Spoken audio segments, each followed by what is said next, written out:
Exercise science and pre-dental major from Bloomington, Illinois. His parents are Luke and Jill Wellman. Hope football has provided me, he says, with a brotherhood establishing friendships I'll have for life. I'm forever grateful for the opportunity to have played Hope College football. Number 4, Sam Cochran, senior from Zeeland, Michigan, business major. Parents Renee and Mike Cochran. Sam says, Hope football has given me great friends and memories. I have learned many life lessons that will help me be a better man in the future. Wants to thank all the staff and trainers that have helped him along the way. Number 5, Trevor Hansen, a civil engineering major from Wyoming, Michigan. Parents Troy and Gail Hansen. Hope College football, he says, has helped me build lifelong lasting friendships with players and valuable skills like hard work, teamwork, positivity, and attention to detail. Number 9, Chance Strickland, a business major from Mason, Michigan. Parents Tim and Stephanie Strickland. Chance says, Hope football has brought me many friendships and taught me numerous life lessons, and introduced me specifically to Coach Caserta. I owe any success I had at Hope College in football to him. Number 12, senior from Okemos, Michigan, Grant Holzer, a business and finance major. Parents Piper and Jack Holzer.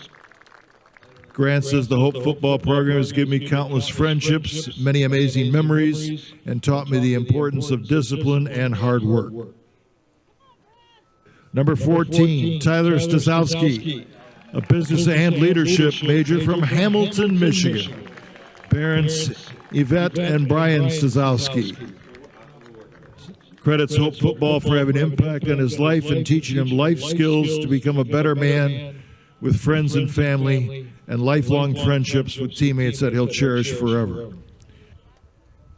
Number 17, Luke Stewart, majoring in business, leadership, and communication. Luke is from Wilmette, Illinois. Parents Todd and Rebecca Stewart. Credits Hope College football with impacting me and all of his friends. He'd like to thank the coaches and players, and never forget the great times in the locker room and out on the field with his teammates. Number 19, Adam Castle from Holland, Michigan. Adam is a business and political science major. Adam's parents, Rick and Brandy Castle. The Hope College football program, Adam says, has given me an experience that I'll forever remember, friends that I now call brothers. Built a special bond with his teammates and is thankful to all the people that had a real impact on his life here at Hope College. Number 31, Luke Palmer, majoring in history, political science, and religion from Fort Wayne, Indiana. Parents Dan and Leslie Palmer. Luke says the Hope football program has introduced him to this brotherhood that has helped him grow as a man, and the football program he's thankful for all of the Hope coaches and professors who helped grow his faith and critical thinking skills in his time here at Hope College. Number 35, Ian Domzalski, exercise science major from Huntington Woods, Michigan. Parents Bob and Nora Domzalski. Ian says Hope football has taught me many life lessons through shared experiences with teammates and coaches. He'll cherish these memories and continue to build on all of that he's gained here while at Hope College. Number 39, Joshua Robinson, an electrical engineering major from Boyne City, Michigan. Parents Galen and Barbara Robinson. Credits the Hope program was having a profound effect on him, not just on the field, but in all aspects of life. Thanks his teammates, his brotherhood, and has enjoyed the camaraderie that exists throughout the football program and the life skills that have tested his character and challenging him to grow. Number 45, Andrew Debris from DeWitt, Michigan, a biology major. Parents Mike and Aaron Debris. Andrew says, Hope Football has given me a family of men who share the same passions and values. Being part of this team has helped him find pride in what is accomplished, and he'll cherish all of these relationships forever. Number 50, Cole Lumen, business major from Rochester, Michigan. Parents Matt and Lindsay Lumen. Cole says the Hope program has brought about a huge impact on his life, an opportunity to play a game that he's loved for years, and he's learned many life lessons such as hard work and determination, and some of his best friends along the way. Number 52, Ethan Kirkland, a public accounting and business major from Jenison, Michigan. Parents Kelly and Joel Kirkland. Ethan would like to thank his family, coaches, and the trainers who have helped him through this journey of Hope College football and the impact it's had on his life. He's learned the value of dedication, resilience, and teamwork. The program is now a second family to him, a group of teammates and coaches who constantly push him to be the best he can be. Number 57, Derek Smith, physical education and health major from Edwardsburg, Michigan. Here with his mother, Charlene Smith. Derek says the program has introduced me to lifelong friendships and opportunities that he'll carry with him forever. The bonds with teammates, coaches, and the entire community have shaped him both on and off the field. He's gained a deeper understanding of what it truly means to be a part of something bigger than himself, and he's never imagined and will be forever grateful for the chance to wear this jersey and represent this program. Number 60, Sonny DeFonso, a global health major from Troy, Michigan. Parents Vincent and Camille DeFonso. Sonny says he's never thought that a program such as Hope Football would give him such confidence. This experience, the trials, the tribulations, have given him something to become more than he thought he could be. From the 4 a.m. lifts to the night meetings, his team has helped him find something more inside of himself. Number 65, Aiden Smith, a secondary education and social studies major from Rochester Hills, Michigan. Parents, the late Alex Smith and his mother, here today, Audrey Smith. Hope College football has given Aiden the opportunity to work towards something bigger than himself and to cultivate relationships that will last, indeed, a lifetime. Number 68, Connor Bovia, a biochem and molecular biology major from Byron Center, Michigan.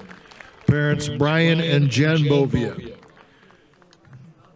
Connor says this program has become a home away from home filled with people who truly care and giving me friendships and memories that'll last a lifetime. Number 70, Dylan Clem, a structural engineering major from Stevensville, Michigan. Parents Sherry and Doug Clem. Says the Hope program has taught me how to work hard and provided me with leadership skills that I'll now use in future life endeavors. Number 73 is Luke Marsh, a special education major from Montague, Michigan. Here with him today, David and Christy Marsh's parents and his wife, Chloe Marsh. Hope Football has taught many life lessons, says Luke, about perseverance and determination. It shaped me who I am today, and I'm forever grateful for the team and lessons and friendships that will last a lifetime. Number 83, Otis Ackerman, communication major from East Grand Rapids, Michigan. Parents Chad and Stephanie Ackerman. This Hope Football has given me friends and memories that will last a lifetime. He's cherished grinding with his brothers while having all the coaches and staff push him to become the very best he can be every day. Number 90, Carter Strong, mechanical engineering major from Wyoming, Michigan. Here today with his grandmother, Eileen Russell, and his mom, Denisha Strong. The program has brought him life skills and helped him learn more about himself and have met some people who will have around for the rest of his life. Number 91, James Shirelli, an accounting and business major from Wilmette, Illinois. Parents James and Cassidy Shirelli. James says Hope football has allowed him to grow in many aspects of life, learning skills in time management, working with a competitive team, and becoming a better man. And he will carry these skills with him into his future career. Number 96, Henry Lurchin, social studies and education major from Empire, Michigan. Parents Frank and Mary Lurchin. Henry says that sport has introduced him to his best friends, taught him hard work, leadership, and discipline, and couldn't have asked for a better group of people to spend the last 4 with. It's been a highlight of his life. Number 98, Peter Costa, exercise science major from Macomb, Michigan. Parents Jane and Pietro Costa. Hope football has left him with lifelong leadership friends and valuable memories. Being part of the Hope family will last for years. Hope football has shaped him into the person he is today, and he'll forever remember the moments with his brothers. And last but not least, our 2 senior student assistants, Ty Reinbrandt, special education major. Ty is from Grand Rapids, Michigan. Parents Amy Reinbrandt and Jamie Reinbrandt. The Hope College football program has impacted Ty's life by providing him with friendships and mentors. It also taught him the importance of hard work and perseverance, skills that will carry on in life, power fast football. And student assistant Isaiah Hicks, a special education major, also from Grand Rapids, Michigan. Parents Brian and Susan Hicks. Isaiah says he's been fortunate enough to create many lifelong friendships and has had the opportunity to be mentored by a great coaching staff who pushes him to be the best he can be every day. And he's thankful, as all of these seniors are, to have been a part of the Hope College football program. Hope fans, at this time, please join me in celebrating this outstanding senior class, all of their contributions to the college and the Hope College football program these past years. Go Hope!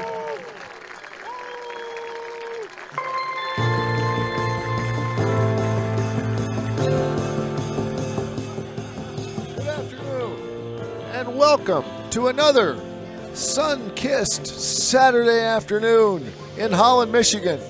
We are coming to you live from Ray and Sue Smith Stadium on the campus of Hope College, the college by the Inland Sea. The MIAA title is on the line again this week as the Dutchmen take on the Britons of Albion College. Hope College sits undefeated on top of the MIAA, and Albion lurking behind only with 1 loss and looking to lock this into a 3-way tie. My name is Scott Vanderstoop.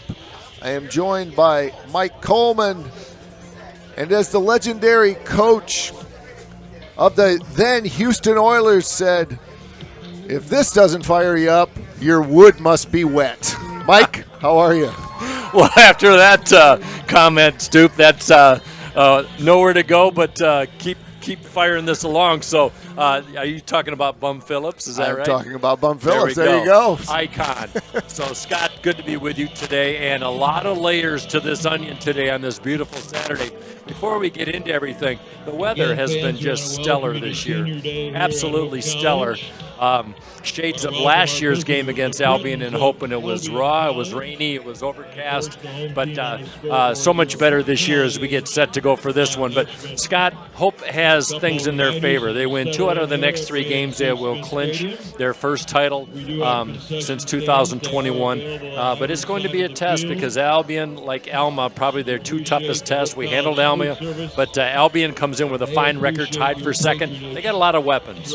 And the game against Alma was close. I think that it was, transitivity never holds in sports, but they battled the Scots. I think on paper, probably Alma might be a better team. They don't play it on paper. And one of the other layers to this, I would say, is the rivalry. And I think that, depending on who you talk to, which we'll get into maybe a little bit later in our pregame, there are a lot of Hope people who have a lot of sort of historical knowledge about the rivalry. There are some people who are newer to the rivalry, and for them, it's more about Alma or Trine. But for the old-time Hope folks, for the last 30 or 40 years, it's been Hope and Alma. And this year's Alma team is strong in passing offense, but has some holes in their rush game. And I think there are some opportunities for offensive coordinator Andrew Hawken to maybe exploit with some of his many weapons. So I think that it's a good team. It's a team that could beat Hope, but I think if Hope plays its best, I have to like our chances. Well, we've got the energy of Senior Day, 28 seniors being honored, as you saw in the video broadcast before we went on the air. And in a rivalry, like you said, Scott, that's going on for a long time, the 95th all-time meeting, Albion's the only program that Hope has faced where they don't have a winning record. Hope 40, 47, and 7 ties all time, but a lot of momentum. Senior Day, Hope's ranked 16th or 17th of the nation, depending on which prognostication you look at. First in the MIAA, and they've won 5 of the last 7, including the last 2 of the last 3, including last year's win. You talked about Albion, and we'll go there for a second. Prolific offense, they're led by a strong quarterback. Defense has some questions. Hope's been balanced all year long with the passing and the running attack, and I think they have a lot of weapons to throw against the Britain's defense. One of the things that was interesting to me is that in his pregame interview with our sports information director, I didn't realize this, but Cole Newman was MIAA Player of the Week.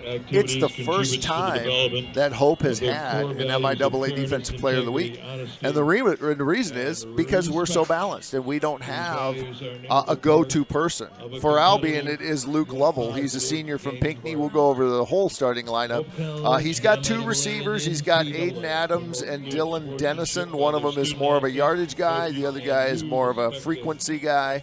But when you're talking about Albion football of 2024, Luke Lovell is the straw that stirs the drink, if I can borrow from the legendary play-by-play announcer of now the Houston Texans, Mr. Mark Vandermeer. He is definitely the straw that stirs the drink.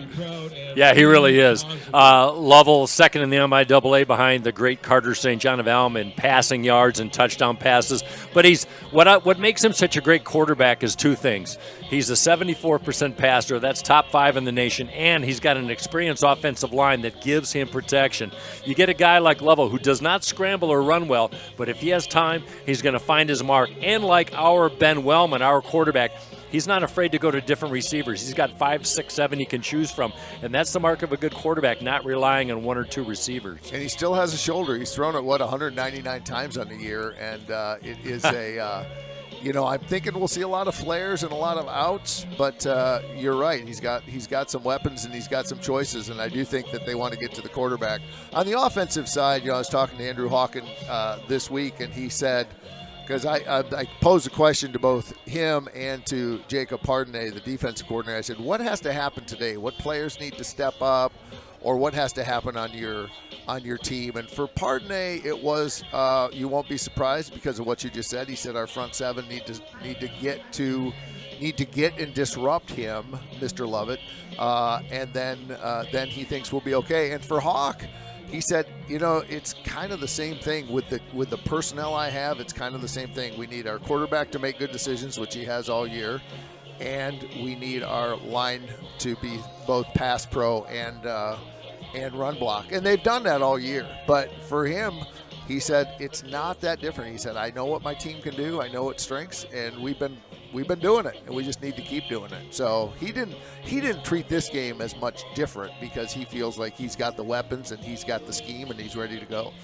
Well, to your point, Scott, you talk about the Hope defense. They held Lovell to a season low last year, 207 yards through the air, made him work for it, 20 of 39. So this is a very experienced Hope College defense with not a lot of starts in the back four, but they have a lot of game experience. Guys like Stazowski and Cochran haven't started a lot. They have this year, but they anchor a strong back four in the middle of the defense. The linebackers are as good as any in the MIAA. The front four for Hope College, Danitz and Lamancusa, great bookends to partner up with Ackerman and Parlberg up the middle. And then you go to the Hope offense. Ben Wellman, he doesn't make poor choices like Luke Lovell. One interception all year long. That's second best in the nation. He's a 69% passer. He also can run, and we saw that the development of Ben Wellman this year, Scott, where he's averaging 9 yards a carry when he's flushed out of the pocket, and he doesn't get sacked. So you've got 5 on the front line for Hope College, 3 returning starters, over 100 career starts, led by Dylan Clem and Luke Marsh, the bookend tackles, and that's a recipe. And like you said, I'm going to circle all the way back. The theme of Hope's this year is balance. That is their mission statement on their business card. 28 seniors getting ready to take their very last, at least regular season jaunt out onto Ray and Sue Smith Stadium, led by head coach Peter Sturzman. This is always an exciting time. For a November afternoon with lots going on, we have a terrific crowd. If you're within shouting distance of this and you'd like to join us, we of course love it that you listen, but we would also be, it's a great afternoon for football, and we would welcome you here to Ray and Sue Smith Stadium as we wait for the Dutchman to take the field. I was thinking I'll just wait just a second because I think he's ready, and here we go. How about that? That never gets old as they come racing out in front of the Jim Herringa Athletic Center in the orange and blue, the America's flag and the Hope College Flying Dutchman flags. And Scott, a chance for Hope College to continue making history. They're undefeated, looking to set a precedent. The 1975 and 1984 teams ran the table, and the 1903 team. They went 1-0. But more importantly, they really want to lock down the MIAA. And sure, they'd love a victory. They'd love to go 10-0, but it starts one game at a time. There's still a lot of football after this game this afternoon. We're about set for the playing of the national anthem. We are going to turn it over at this time to the voice of Hope College football and the velvety tones of Mr. Tom Davalar.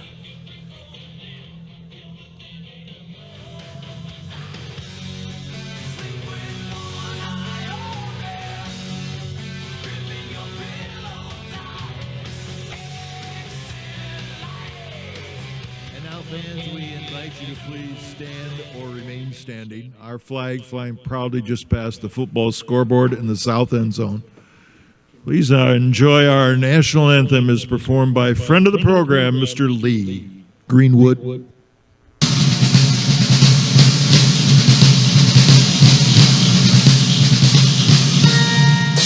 Oh, say can you see by the dawn's early light what so proudly we hailed at the twilight's last gleaming, whose broad stripes and bright stars through the perilous fight o'er the ramparts we watched were so gallantly streaming, and the rocket's red wings, the bombs bursting in air, gave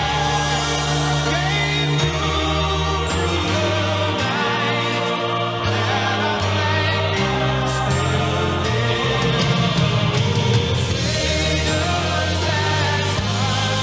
star-spangled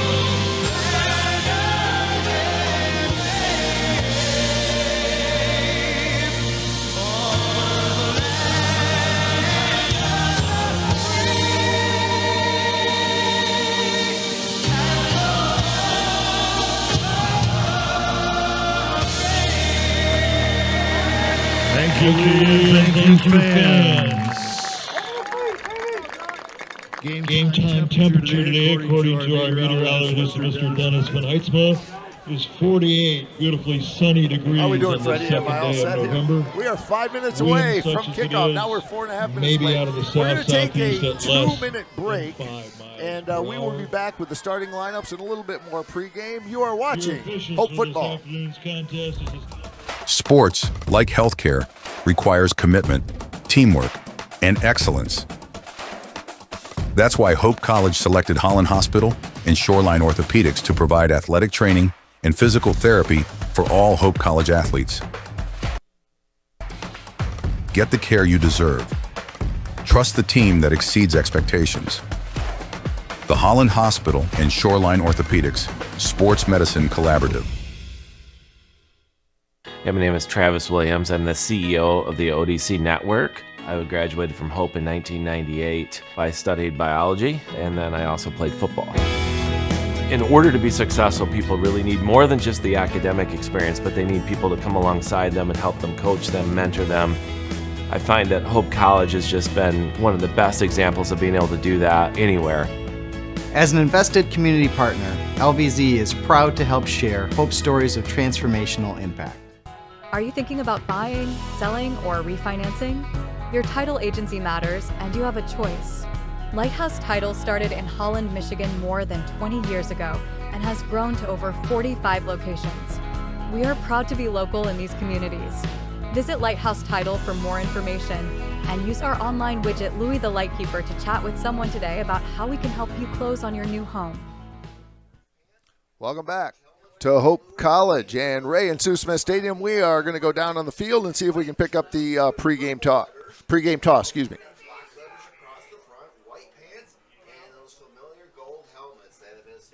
And it looks like our white hat has not turned on his. He's not turned on. No, he is not. He is not participating right at the moment. Well, we will just wait to see once where the teams spin around.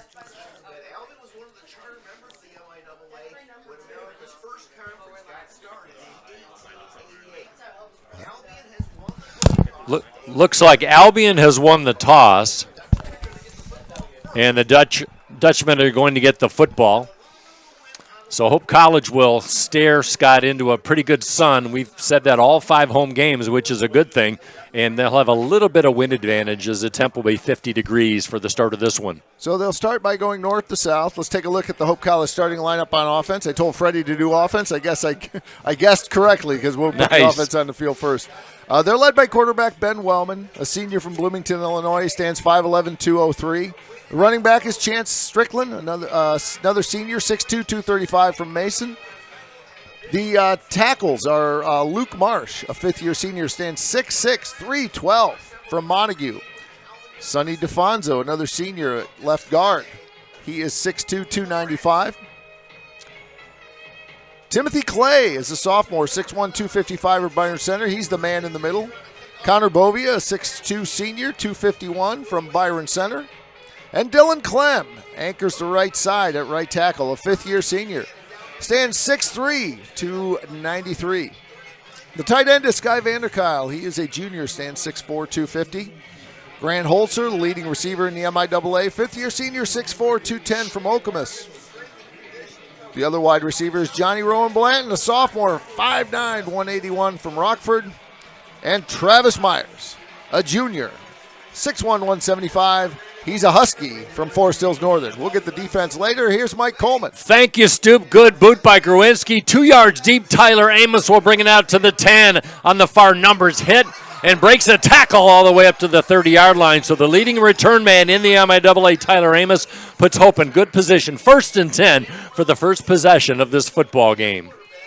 Let's check the defense for Albion if we can up front. It's Mike Prushnik, a 6'4", 270 senior from Macomb, Dakota. Number 94, Connor Dewan, 6'1", 255. He's also a senior, and he's from Detroit Catholic Central.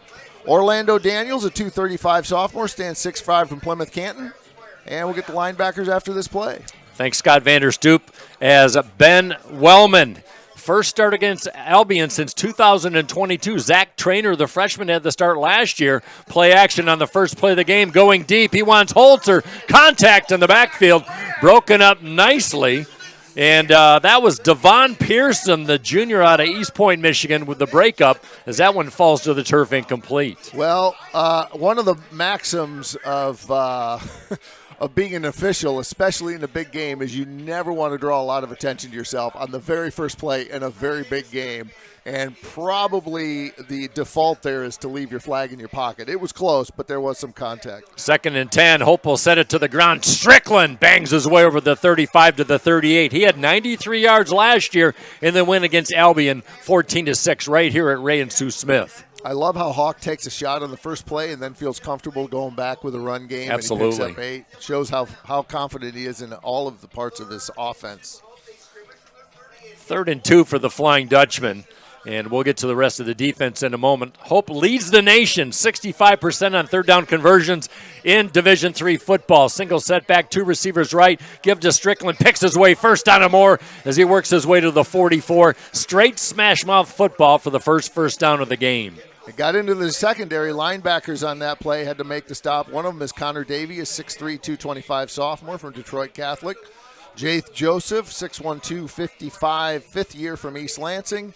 And Adam Mills, a 6'2", 225 from, get this, Mike Coleman, Benzonia. He went to Frankfurt High School. Your haunt. I drove right through there way in the early hours of this morning to come down for this football game. Faking the power sweep. Wellman keeps it to the outside, tucks it back outside the numbers, inside Albion territory, close to the 1st down marker. And we talked about that in the pregame show, what Ben Wellman can do with his legs in the quarterback position. You can't take your eye off him. The nickelback needs to be spying on him. Speaking of the secondary, we've got DJ Dandridge, number 2, one of the safeties.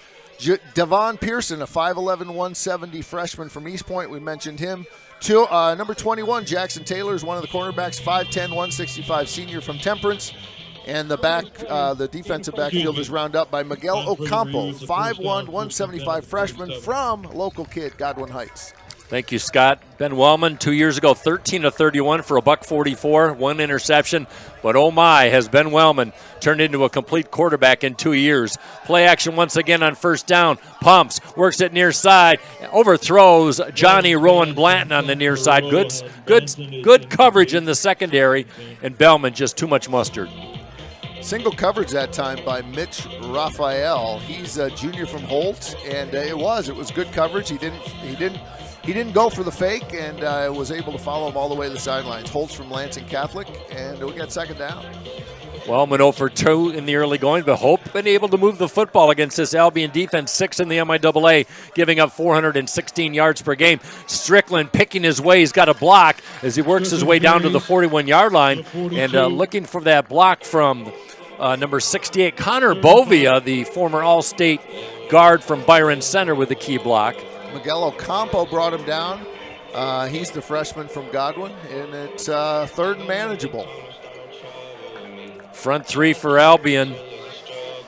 Pretty solid, but Hope's been able to employ some success against them. This is an Albion defense that lost 3 MIAA defensive players, all conference, I should say, from last year's 7-3 squad. 3rd down and 5. Pitch, Tyler Amos, first action, cuts it inside, spin move, 360, 1st down and more, inside the 35. Tyler Amos averaging over 10 yards a carry, and he moves the chains. And I mentioned Sky Vanderkyle a couple of times last week for his blocking, and he put another one there that was able to spring him loose. That Amos Strickland 1-2 punch is tough to defend. It really is. It's thunder and lightning, but I'll tell you, Amos in that 195-pound frame, he's got some thunder of his own. Very quick to the hole. 1st and 10, Hope driving. Opening moments of this football game. Swing pass, near side, Rowan Blanton hit at the line of scrimmage. Double teamed by 2 white jerseys. Not much as Albion sniffed that one out for no gain. They tried to go to the long side, the wide side of the field, but Raphael, who we mentioned before, and also Ocampo on that play. So they're getting some action early in the secondary.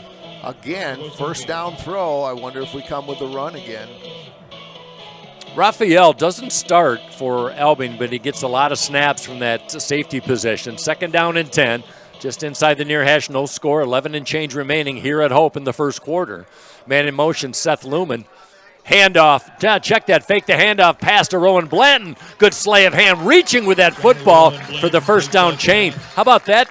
misdirection, Scott Vanderstoop, and Hope College with a nifty play on second down. Yeah, a little misdirection, and they put it again in the hands of Mr. Raphael, who was able to wrap him up, but Rowan Blanton was able to break free and get the 8 yards. So he threw 2 times in a row this time. Career day last week for Johnny Rowan Blanton, 2 touchdown receptions, both first for him, and 6 carries on his way to leading that offense. Strickland tries to bounce it outside the near hash mark, and just enough for a first down. They needed 2. They pick up 3, and Strickland flirted with the 100-yard marker last year in the win. He's got 4 of those this year, and he carries once again. He's over the 20-yard mark. Impressive drive, picking up yards and getting first downs, mixing up their play combination. Certainly have. This drive started at their 30-yard line. This will be the 10th play of the drive, and that's what Hope has done. They eat up a lot of clock as they're tops in the MIAA in time of possession. Lumen in motion to the left.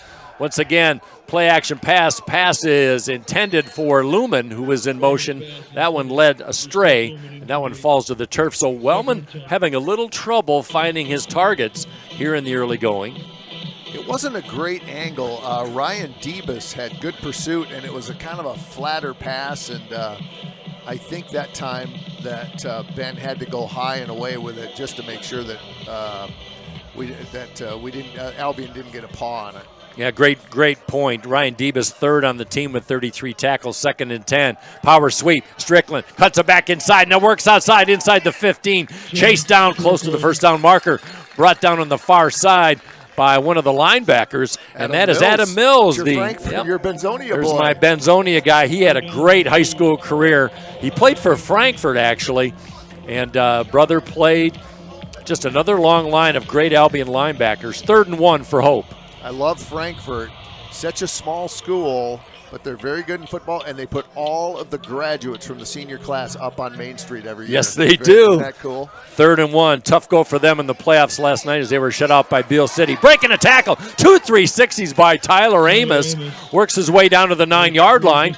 And Hope College with an impressive drive trying to knock on the door. They average 45 points a game, best in the MIAA. And the top offense in the nation at 548 yards per contest. I asked Coach Hawk about that. I said, your numbers were a little low last week. Were you worried about that? Did you meet a better team? He said, actually, it was because our defense gave us turnovers, gave us a short field. We didn't have to go 80 yards. We only had to go 30 yards. Another great point. 1st and goal. Amos off left tackle. Works his way inside the 5. I like Scott how he just jarts back and forth. Just pongs around till he finds a seam, and he's so quick. He's got great vision, too. He knows exactly where to go. He keeps an eye on upfield. Yeah, terrific run. Terrific drive. Really is. And for the limited amount of touches that Tyler Amos gets, just 57 carries coming in. He's 5th in the league in rushing. Almost 600 yards coming in. Amos so far 3 carries, 11 yards. He's had some good runs. 2nd down and goal from the 4-yard line.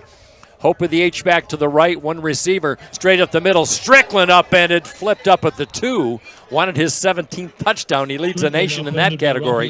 He's going to have to wait. Raphael made a great tackle, flipped him upright. Lansing Catholic, he's doing his high school alma mater proud. That was a terrific tackle because that was otherwise a touchdown. He has been a very active defender so far for Albion.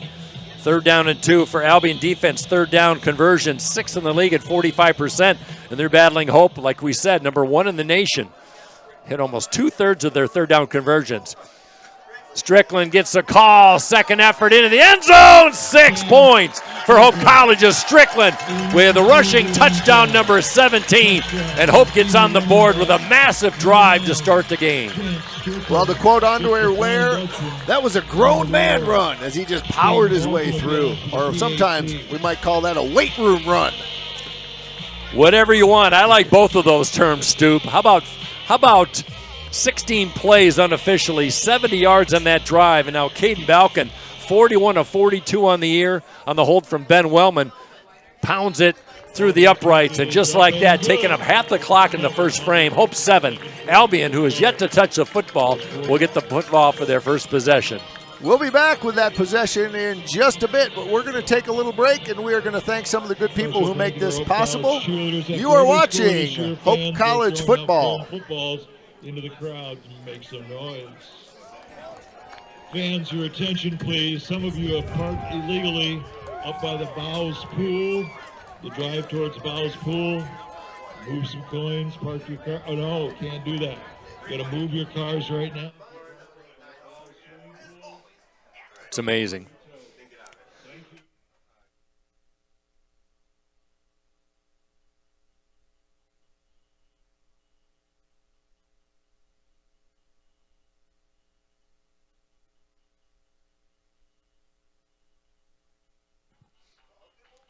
Impressive first drive, and I'm going to use the R&D method here, not research and development, but rip off and duplicate, as Mike Coleman has shown me third down efficiency by the Dutchman, 5 attempts, and they converted every one of them. That's why they're the best in the nation, as Balkan will bang this one away. The Byron Center Bulldog in the gold shoes, a little orange flare to it, end over end. Fielded deep, and bringing that out will be Fridley Bell. Breaks a tackle and brought down at the 23. Special team so strong on the kick returns this year. And let's set that Albion offense, shall we, Scott Vanderstoep? Let's do the Hope defense Oh, first, absolutely. if we don't Yes, mind. sir. So we'll start with Jack Lemoncusa. Wears number 1, the only freshman in the lineup, 6'2", 250 from Rockford. Otis Ackerman, the senior for East Grand Rapids, 6'2", 246. Caleb Parlberg, 6'1", 270. And the other defensive end, Liam Dannett, 6'4", junior, 230 from Ogama Heights, Mr. Coleman. Luke Lovell in the shotgun. Single setback is Colby Taylor Browning in his 5th season. Stands behind his quarterback in first down. And Lovell gives it to Browning. He's upended. And Caleb Parlberg welcomes Colby Taylor Browning to the game with a loss of 5 yards on first down. Terrific play. Let's continue that defense because they are impressive. One of the linebackers, Cole Lumen, 6-foot senior, weighs 220 from Stony Creek. Andrew Debris, Yogi's the senior, 5'11", 202 from DeWitt. We've also gotten the defensive back, Austin Harvey from Rockford, a 5'10", sophomore. Passing situation for Lovell on 2nd down and 15, breaking a tackle, nice grab, works his way to the 40-yard line and ridden out of bounds. That's Aiden Adams, the leading pass yardage receiving option for Luke Lovell. First down for Albion. He's good, and he was covered that time by Tyler Stazowski. Continuing the defensive backs, it was Trevor Hansen, a 5th-year 5'10" from 189. He's from South Christian. And we'll get the safeties here in just a second. Man in motion near side, H-back to the right on 1st and 10 from their own 40. First down for Lovell, who threw it a long way laterally. Power sweep, trying to get the corner, and doing so. Spin move, 360. Might have got enough for the first down, depends on the spot. Nifty bit of running. And that was Taylor Browning. Other than that first play, that was impressive. So far impressive. Brad Reardon, a 6'4", 202 sophomore from Hudsonville. Sam Cochran, a 6'3" junior, 201 from Zeeland East. And Tyler Stazowski, 6'1" junior, 213 from Hamilton. Those are 3 very good safeties who've had a great year. Sure have. Reardon leads the MIAA with 3 interceptions. Taylor Browning breaks the tackle in the backfield. Loose football at the 50. Hope College says they came up with it. Waiting for the mark, waiting for the spot from the referee.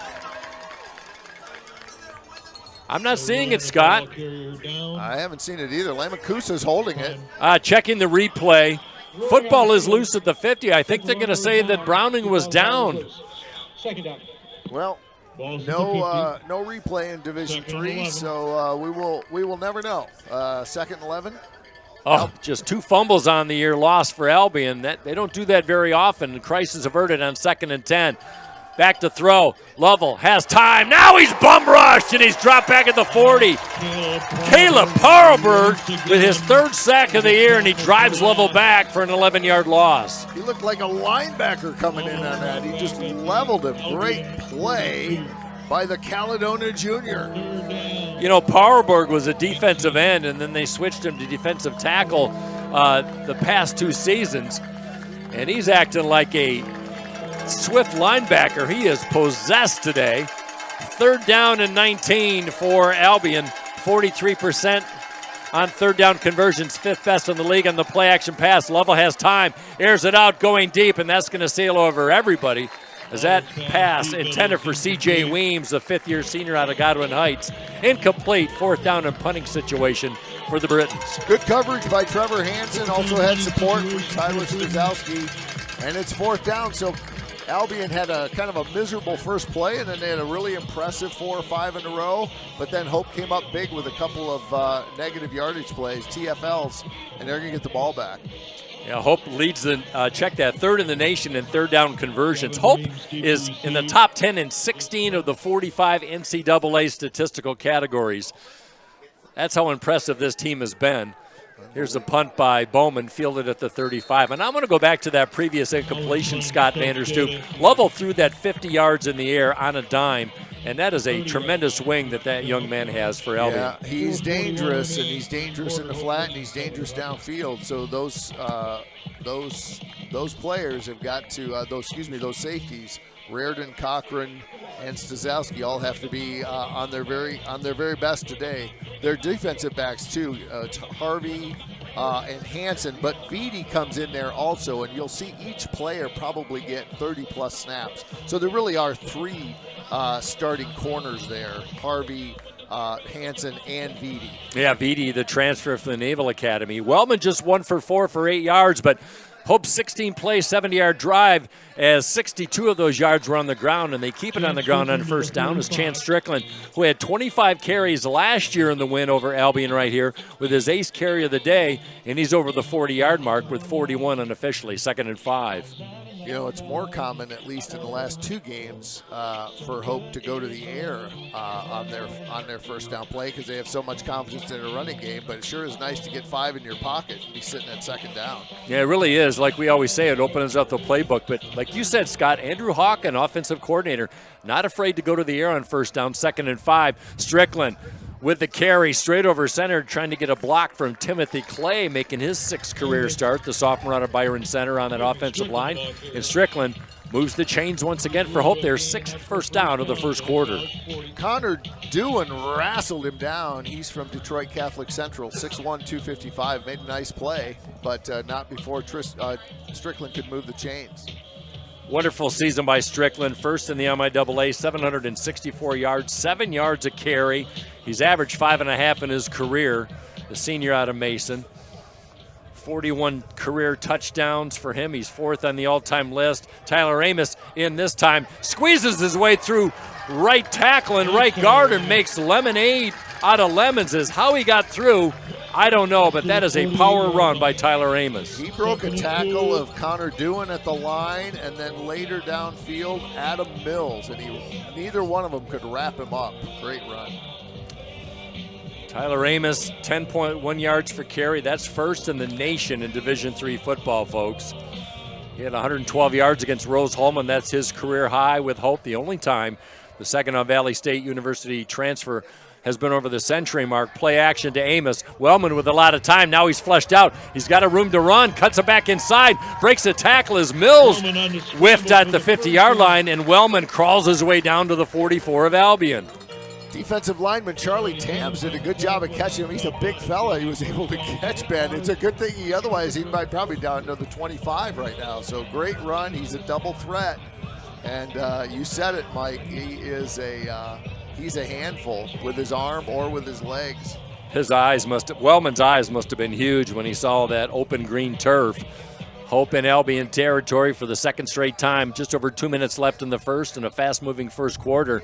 Amos trying to pick his way, bounces off the right side of that offensive line and hit laterally and drop for no gain. So the last time Hope lined up with the 3 receivers to the wide side, they actually used them to run a little rushing play out that way as blockers. This time they kind of used them as decoys and just let Amos plow up through the middle. Didn't work all that well, but 2 different looks from that 3 trips to the wide side formation.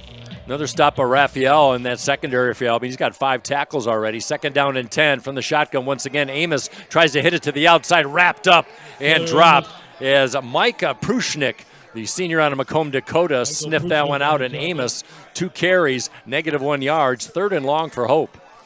First time that they'll be tested with the 3rd and long. Remember, they're 5 for 5 in third down efficiency today, and we'll see what they pull out here. I'm thinking it's a play action with maybe to hit one of those outstanding receivers going to the wide side. Rowan Blanton in the slot. Grant Holzer, the senior out of Okemos, on the far side. 3 to the left side. Wellman cuffs it, and he intended for Rowan Blanton with Raphael on him. That one a little bit long for Johnny, and it'll be 4th down and 11. And what do you draw up if you're the Riverboat Gambler Peter Sturzman? It looks like the special teams unit. Looks like he's going to pull his chips off the table and put them down deep. That's probably what I would do too. I would not give Luke Lovell a short field for Albion if I was Peter Sturzman. Absolutely not. Fridley Bell back deep. Check that, Dorian Armstrong, 8 yards per punt return this season, and Peter Costa averaging almost 38 yards per kick, first-year punter for Hope. Low snap, tries to get it away. Not a good kick, but he got it away on the end over end.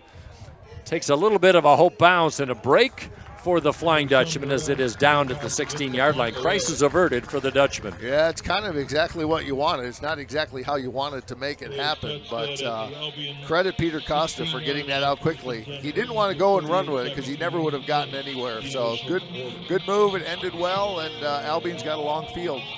Aiden Smith, the long snapper, a little bit low on the turf. Hope's only had to punt 10 times this year. That's a phenomenal number.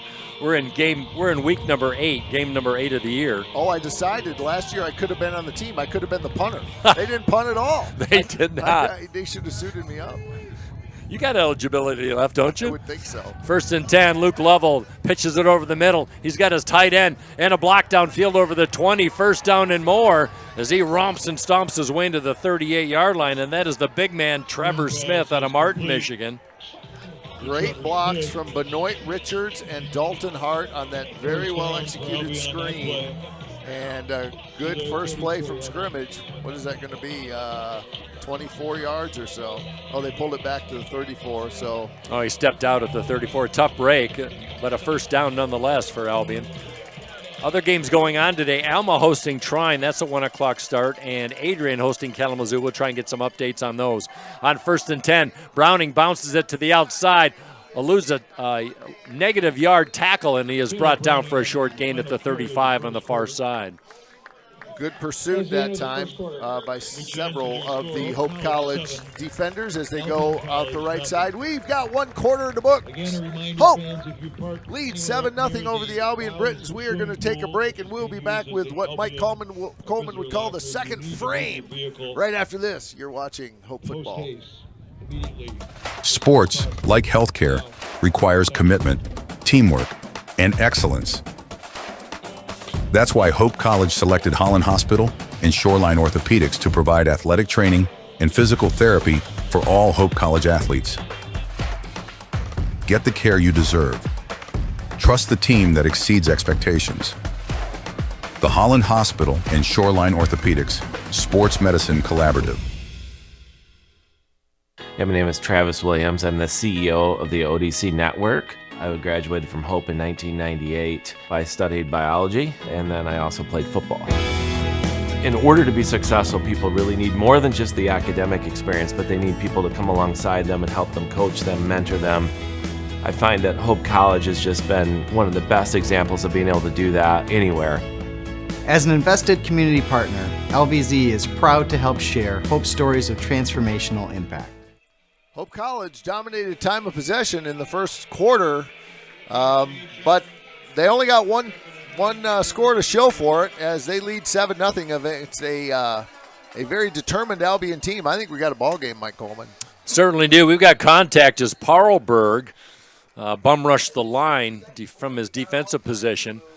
And we'll see if there's, well, it looks like by the way of things, Parlberg was not drawn off, so it's going to go against the Flying Dutchman. Offside. Defense, number 0. First penalty of the game. First penalty of the game. Hope ran 23 plays to Albion's 8, 95 yards to Albion's 38. So they did dominate, and they got a score to show for it, which is good. But, long way to go. Short 2nd down chance for Lovell. Play action, flushed, has room, but fires it And coming back to the football, did he make the catch on the near side? A late call. No one's calling you. Yes, now we're getting the side judge saying that was a good grab. Cam Moore. Yep. Belleville. Good player, good catch for a guy who can't, who doesn't have a lot of mobility. He certainly had a lot of mobility on that. I first thought down. the same thing. He's a big kid, Luke Lovell, 6'2", 205, and Cam Moore with his first grab, who's second on the team. Tied for second with 22 grabs. Albion in Hope territory for the first time. Handoff, nowhere to go off that left side as Curtis Hamilton, the junior out of Warren Mott High School, with his first touch of the game. He'll lose a yard. Lamancusa and Parlberg two-timing him there, and it'll be 2nd and 11. We want to thank our loyal anchor partners who support us in transforming Hope College's lives. And we're going to tell you who they are. Albion's running too fast here. I don't know how you're keeping up, Mike Coleman. Well, let me guess, you're retired. I'm retired. I'm working on retirement. 2nd and 11. Rushing game has had -2 yards for Albion on this afternoon. Swings it near side. There's a big tight end, Smith, ridden out of bounds by Stazowski at the 39. It'll bring up 3rd down and 7 for the Albion Britons. Good tackle in space by Tyler Stazowski, the Hamilton grad. Those anchor partners, Gentex, Holland BPW, Lighthouse Title, LVZ Financial, Holland Hospital, and Shoreline Orthopedics, a sports medicine collaborative. Learn more at athletics.hope.edu/partners. And we thank our partners. 0 for 1 on 3rd downs for Albion. Biggest play of the defense for Hope on this conversion. 1st down. Another tight end grabbing the far side. So Lovell, Scott, is using the bigs to move the chains for the Britons. He is indeed, and it's split right between Reardon and I think it was Harvey over there, and that was a bullet, and he found it right between two very good defenders. So credit Lovell for that. A bullet indeed. Lovell's got a wing, that's for sure. That tackle, that catch by Will Davis, big wide receiver for Albion. Stacked bunch to the left side. Power sweep. Taylor Browning back in. He is wrapped up. Double team. Cole Lumen on the tackle. Andrew Debris and Brad Reardon on cue. The sophomore out of Hudsonville wraps up Browning after a 2-yard gain. Reardon getting his team fired up here as I'm not sure the Hope defense is used to being moved on quite like they're being moved on here. So Albion doesn't have any points to show for it, and Hope's winning the yardage war, but Albion is putting up some first downs. They are. It's a good offense. 3rd in the league, 446 yards per game, 29th in the nation. Play over the middle. Rushing is Brad Reardon on Lovell. I think he made him hurry up that throw and had Lovell make a poor decision. Now we've got a late flag. Well, late flags are always people being naughty, so we'll find out who the officials caught being naughty. Brad Reardon came in on a corner blitz and our safety blitz and just really disrupted and blew up the play. I got a feeling it's going to go against Hope, maybe a taunting call, which on 3rd and 8 you really don't want in this situation, especially deep in your defensive territory. Unsportsmanlike conduct. Defense, number 83. Be half the distance. Otis to the goal on Ackerman with automatic some first down. extracurricular malfeasance, and that one, second penalty of the drive for Albion on the part of Hope College, and they're inside the red zone for the first time. I was talking to Jacob Pardnay about his defensive backs. You know, he's got 3 safeties written down in the lineups, and Brad Reardon has just got the frame and the feet for the perfect nickel back. So he's kind of a linebacker, kind of a safety, and that time he was coming on the blitz. Yeah, he's got the mass and he's got the speed. Taylor Browning hit low, hit high, and Andrew Debris, the senior out of DeWitt. And Liam Danitz. Liam Danitz, first time we've called his name today, the junior out of West Branch. Boy, Danitz using that sprinter speed. He's a 60-meter man and a 200-meter man, and he drops Browning for a loss. 2nd down and 12. Albion doesn't need to score. Well, they'd love to score, but they can get a first down if they make it down to the Hope 2. 2nd down and long. Trips bunch to the left. Passing situation. Lovell, nowhere to go, and he's dropped to the 26. Carter Strong taking a snap, giving Jack Lemoncusa a break, and the big senior comes in and wraps him up on senior day. Two blue jerseys on Lovell, who hasn't been sacked much this year. And you can see Carter Strong just bull rushed the right side of that offensive line and finished off. And Lovell goes down for the second time today. He's 5 for 6, but he's been sacked twice. Carter Strong gets some snaps, but he does play a reserve role, one of 28 seniors, so critical to this operation. It's great to see him on senior day come up with a big sack. Absolutely true. 3 on the front line for Hope defensively. Now they're feigning blitz on 3rd down and 23. Lovell steps up, throws, and that one is picked off. Interception. Is that Mr. Reardon? Yes, it is. Number 4 on the year for the sophomore. Picks off a Luke Lovell pass. Well, I wondered if he didn't dedicate last week's INT to his developmental psychology professor. He had a comment about it on Monday, and he said, I'll see if I can get you another one this week, and he did. Brad Reardon, the Hudsonville product. He stepped right in front of Dylan Dennison, the leading receiver for Albion, timed it perfectly. And Brad Reardon, leading the league, coming in interceptions, now picks off his 4th of the year, and Lovell, who's only been picked off 5 times this year, make it 6. And that is a dagger if you're Albion. 1st and 10 for Hope from their own 15. On 1st down, off the right side, cutting back inside is Strickland. Modest yardage as he tried to ride the right side block of Sonny DeFonso, making his 3rd career start. 2nd and 8. DeFonso, the left guard out of Troy, Michigan. Well, Scott, Hope's had some success on the ground more than the air. They're averaging about 5 yards a carry, a couple yards less than their season average, but Albion's making them work for it, no doubt about it, on the ground. Yeah, that first drive notwithstanding, it's been an even game. It's all about adjustments. Low snap, Wellman looking left, now throws right. That one tipped up. Adam Mills got a paw on that to knock it away for Albion. 3rd and 8 coming up for the Dutchman. Yeah, that could have been that could have ended worse for the Dutch, so that's a good way to do it. Well, for Ben Wellman coming in at 69% passing percentage on the year, he's having a tough slog this afternoon so far, just 1 of 6 for 8 yards, and that pass to Rowan Blanton early in the first drive of the game for Hope. They lead 7-0 inside 10 minutes to go until halftime. Hope 5 of 6 on 3rd down. 3rd down and 8. Wellman pitches it near side. Grant Holzer, 1st down, or helicoptered out of bounds at the 32, but not before he picks up the 8th first down of the day for Hope. He was able to get single coverage against Jackson Taylor. He's a senior from St. Mary's, Temperance, Michigan, and good route, good hard cut, and exactly what the doctor ordered right there. Sure was, and a healthy throw by Wellman as Holzer's first grab of the day.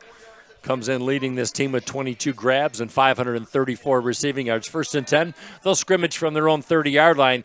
Looming the H-back to the left. They'll run left as Strickland is dragged down at the 34. One of the linebackers came in to make the play. That was Jaith Joseph, the 5th-year senior. He's had a good career with the Britons. 2nd and 5, playbook's open. Maybe a little play action.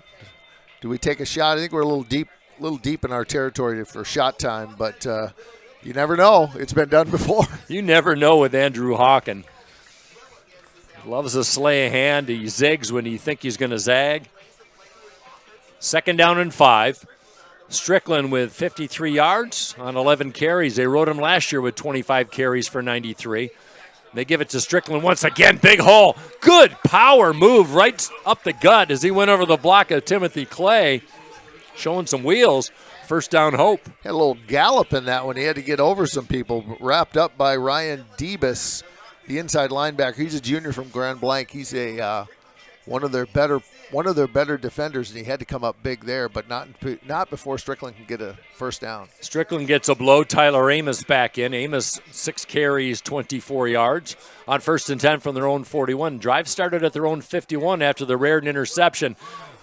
In stride, Holzer, inside Albion territory, works his way down, spun down at the 30-yard line. A simple slant in, and Wellman found his big receiver.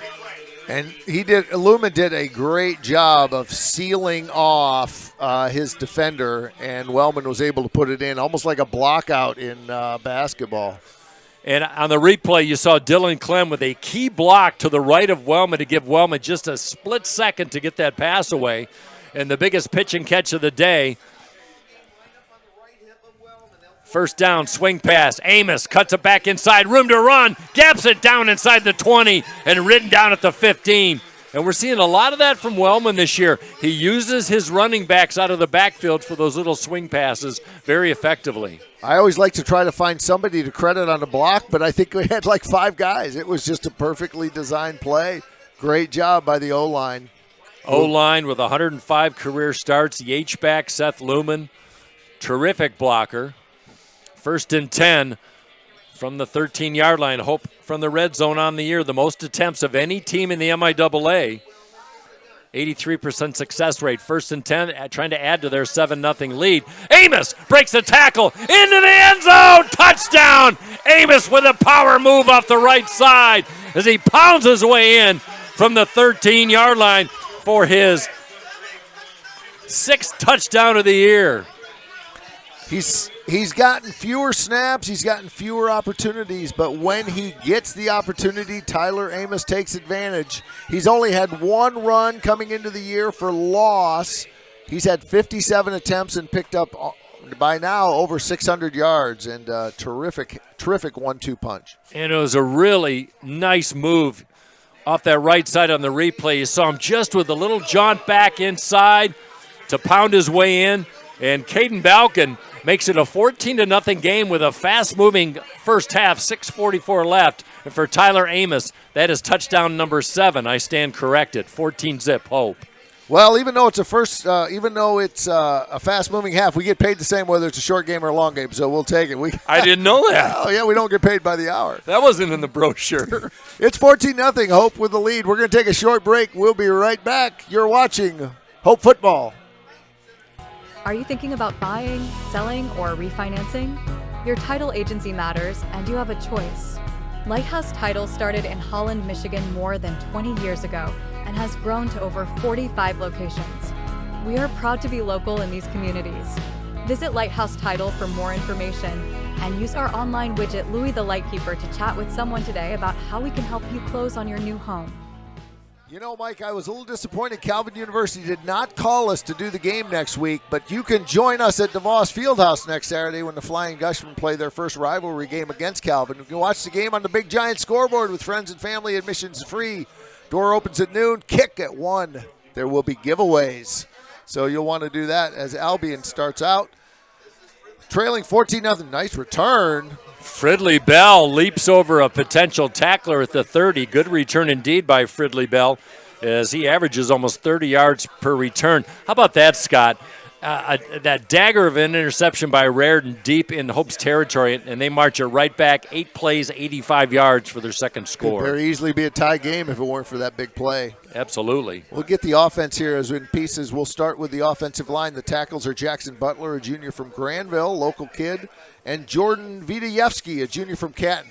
At the coach, I talked to the coach beforehand. He said he likes it if you call him Vito. So maybe we'll just call him Vito. Junior from Canton, one of the other tackles. We'll get the rest after this play. Thank you, Scott. 1st and 10. Albion trying for some answers.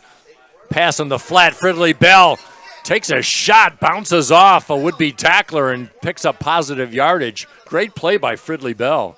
The guards are Dalton Hart, a senior from Jackson Lumen Christie, and Mitch Abrams, a senior from Skyline. The man in the middle is Benoit Richards, a 5th year from Jackson High School.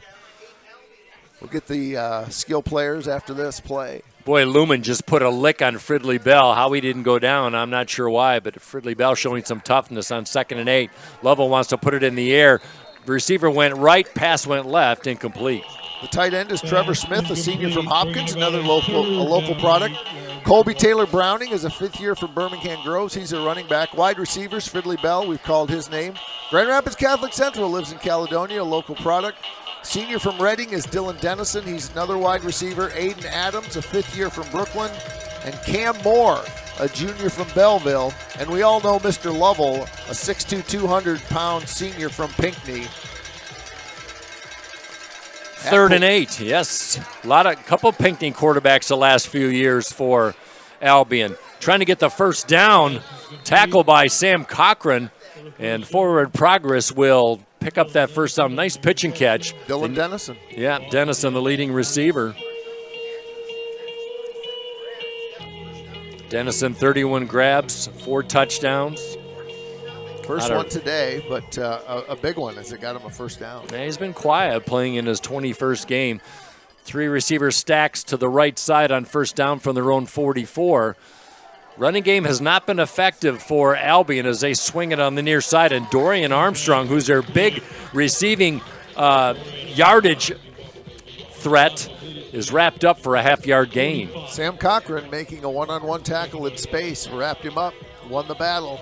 2nd long. Cochran making just his 8th career start, but he's playing in his 34th game. He's just one of those guys, doesn't get into the starting lineup until this year, but he has a host of experience. 2nd down and 9 from the near side. Lovell looking right. Slant is almost picked off, complete. Armstrong got the grab. Lumen was green pastures in front of him. I don't know how that got through his paws. Just a little late, or it was very close. He timed it. I thought he timed it perfectly. I did but too. Yeah, right between the wickets. First down, Albion. Albion on the move. Trying to come back after that interception, the ensuing touchdown by Hope. Drive started at their own 30. 1st and 10 from the Hope 40. 2nd time they've been on Hope's side of the field. 4 minutes and change. Time for Lovell. Now getting some pressure. Bounces off a tackle. Chased down by Lamancusa. Check that. Liam Danitz drops him at the line of scrimmage.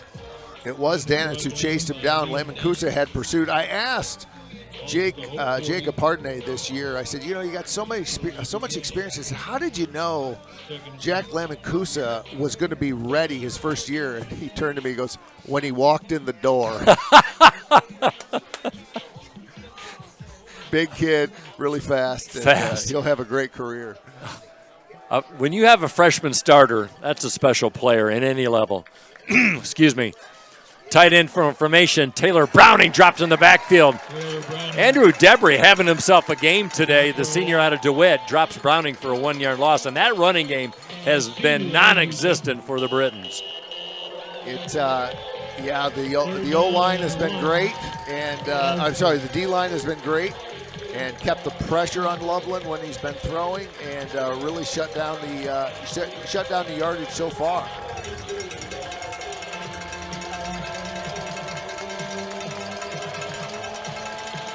Third down and 11. Hope wants the ball back. A little over 3 minutes left. 2 of 4 on the day for third downs. Swing pass, near side. Taylor Browning brought down. What a play in the flat on the near side. I think that's Bryce Debris, Andrew's little brother, getting some action, saying, I can do that too, big brother. Big wrap-up by the other Debris from DeWitt. And he's only a junior. He'll have another great year next year. Boy, he sure will. We were so banged up last year in the linebacking department. Bryce Debris got a few starts, and that plays dividends, Stoop, as we go in to the rest of his career. 4th down and 13. And now back to punt this football away will be Chris Bowman, 37.8. That one a beautiful spiral as Myers will let that drop, and that one will be down inside the 5-yard line to the 4. 96 yards to pay dirt for Hope, and they've got 2 minutes and 27 seconds to do something about Bowman's a good punter. He's solid. He's averaged 38 yards per kick. He's kicked 21 coming into today, and that certainly is exactly what you wanted to do. Hey, Mike Coleman, you know that more than 500 students participate in Hope's athletic program each year. Our athletes and coaches are passionate about using sports, academics, and service to shape their time at Hope. You can join their team by making a gift to the Orange and Blue Fund. Gifts are used to enhance the student-athlete experience, as well as providing access to college for all Hope students. For more information, visit hope.edu/orange-and-blue. Thank you, Stoop, and thanks to our partners, 1st and 10.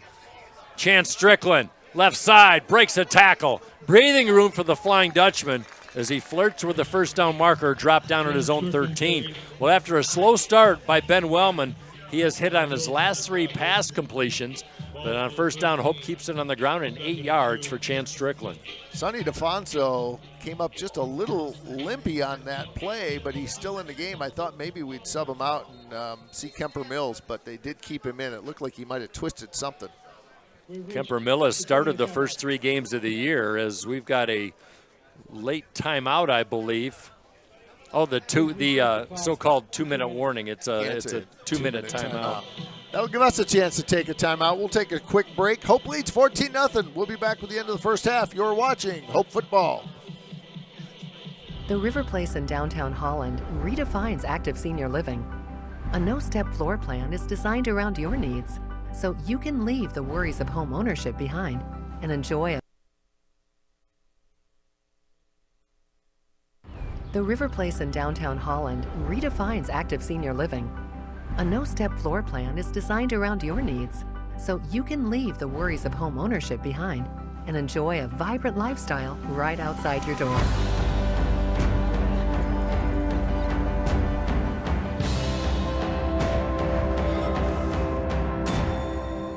Make the River Place your home. Visit resthaven.org/riverplace to reserve yours today. It's no secret. The best way to learn about Hope College is to spend time on our campus. The Hope admissions team invites you to a personalized visit experience you won't forget. Second down and 2. Strickland trying to break containment, works his way outside, forced out of bounds near side at the 15. He had to get to the 15. It all depends on the spot. They're not moving the change yet. Yeah, we'll see once. I mean, it's if it hadn't gone out of bounds, Albion might have considered calling a timeout there to see if they can force a punt. But going out of bounds helpful for the Brits. Well, it sure did. Oh, no, I guess it doesn't matter because they gave him the first down. Look at that, 1st and 10 at the 15. Just by inches. Hope with a $1.56 until halftime. They lead 14-0. 2 rushing touchdowns, one by Chance Strickland and one by Tyler Amos. Hope's won it on the ground over 5 yards per carry. Wellman on the play action, has time, moves out to the right side, pumps, throws, coming back to the football. Rowan Blanton out of bounds. Great throw, great catch at the 32, and great play by Blanton to come back to that pass. He worked his progressions. Blanton saw that there was a scramble, busted play, and so he ran back, and they read each other perfectly. I was just about to say, Mike, I don't see Andrew Hawken taking a knee here, even though you got a 14-point lead. I think they'd love to try to get a field goal chance here. Knee? We're not taking a stinking knee, as they said in a very famous movie. 1st and 10, stops the clock.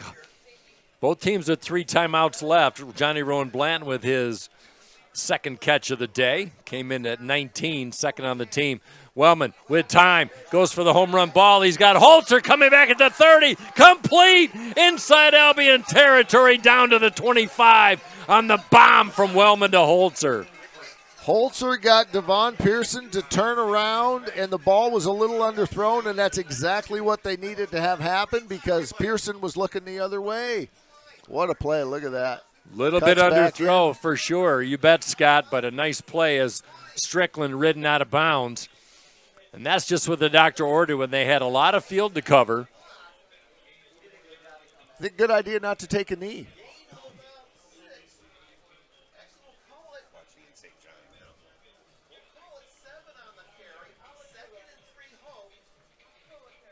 Second down and 7 with $1:18 left. I would like to do a quick shout-out on behalf of Scott and myself. Our glorious leader, Phil Blau, probably sipping a non-alcoholic beverage on a beach somewhere in either Nova Scotia, St. John's, or St. John Virgin Islands. We're not quite sure.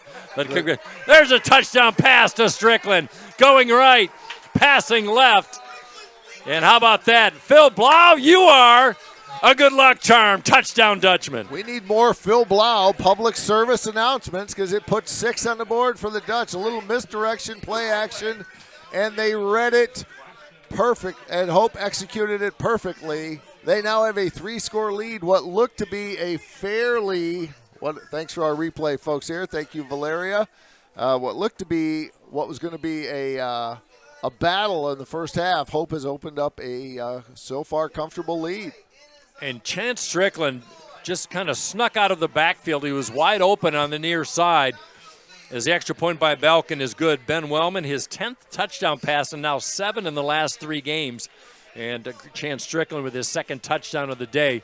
And you said it right, Scott. What was tight, I think the big turning point, we'll talk about it more at halftime, was that interception by Brad Reardon early in that second quarter that led to that second Hope touchdown. Momentum.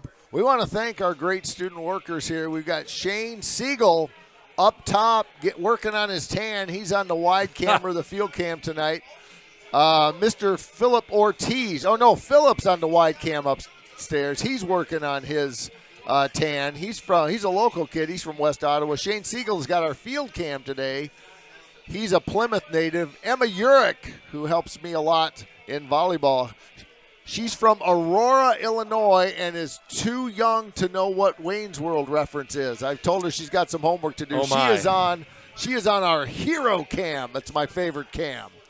Thank you, Scott, and thank you for all the broadcast assistants today as Fridley Bell averaging 27.7 per return. The horse is loose over the 30, and he's dragged down. He's been as impressive a return man as we've seen all season. Indeed he has, and it's given Albion good field position to start, but Hope's always had an answer. There are a few of us who get to enjoy the confines of the press box here and get to stay warm. Ms. Valeria Valencia is our director and replay person today. Our producer, the Ed McMahon, to our Johnny Carson, Mr. Steve Secor, and our executive producer, the man whose shoulders sore from carrying all of us, El Jefe, Freddie Velasquez. Thank you to all who make this possible. I thought Freddie was in witness protection. We haven't seen him all year. He's been dancing around several different sports here on the Hope Sports Network. Pass to the big tight end, but dropped immediately. Tyler Stazowski, who was 5th on the team in tackles last year as a non-starter, drops the tight end after a 4-yard pickup. Freddie likes working volleyball because it's warm and there's free food, so you can always find Freddie at volleyball. Count me, I'm in. 2nd and 6. Still 3 timeouts left for this Albion offense. They'd love to get on the board before the first half's over. Taylor Browning is dropped short of the first down as Lumen, hello Lumen, knocks him down at the 45. It'll bring up 3rd and a yard for Albion. Albion showing good clock management here. They're moving the ball and getting up to the line right away. 3rd and 1, 3 of 5 on the day on 3rd down. Lovell, he's been in the gun all day, steps up, fires. That one tipped and almost intercepted. Cochran sniffing that one out as it falls to the turf incomplete. And Lumen got a paw up there that distracted the receiver, so we got 4th down, and they'll definitely go for it here. Lovell, 12 of 16 on the day for 109 yards. He has 1 pick.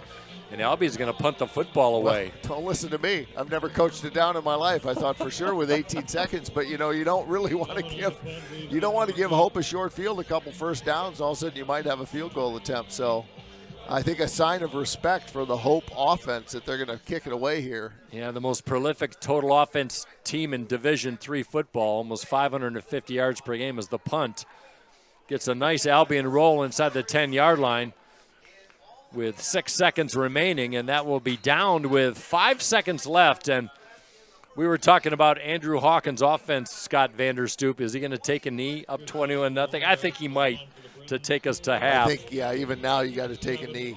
Heady play by Gavin Reams, a junior from Fruitport, who ran to the left and started waving his hand as if he's about to grab the ball or maybe make a fair catch. And he got some defenders to follow him. Unfortunately, he didn't get enough defenders, but that was a really heady play, and it could have rolled into the end zone.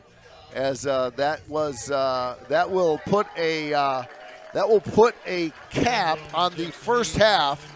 We've played 30, and now we have a special treat as we've got what we call the INT cam and the INT dance. Mr. Brad Reardon, thank you to our replay folks for doing that for us. What a perfect way to end a very fine first half. Hope leads 21-0.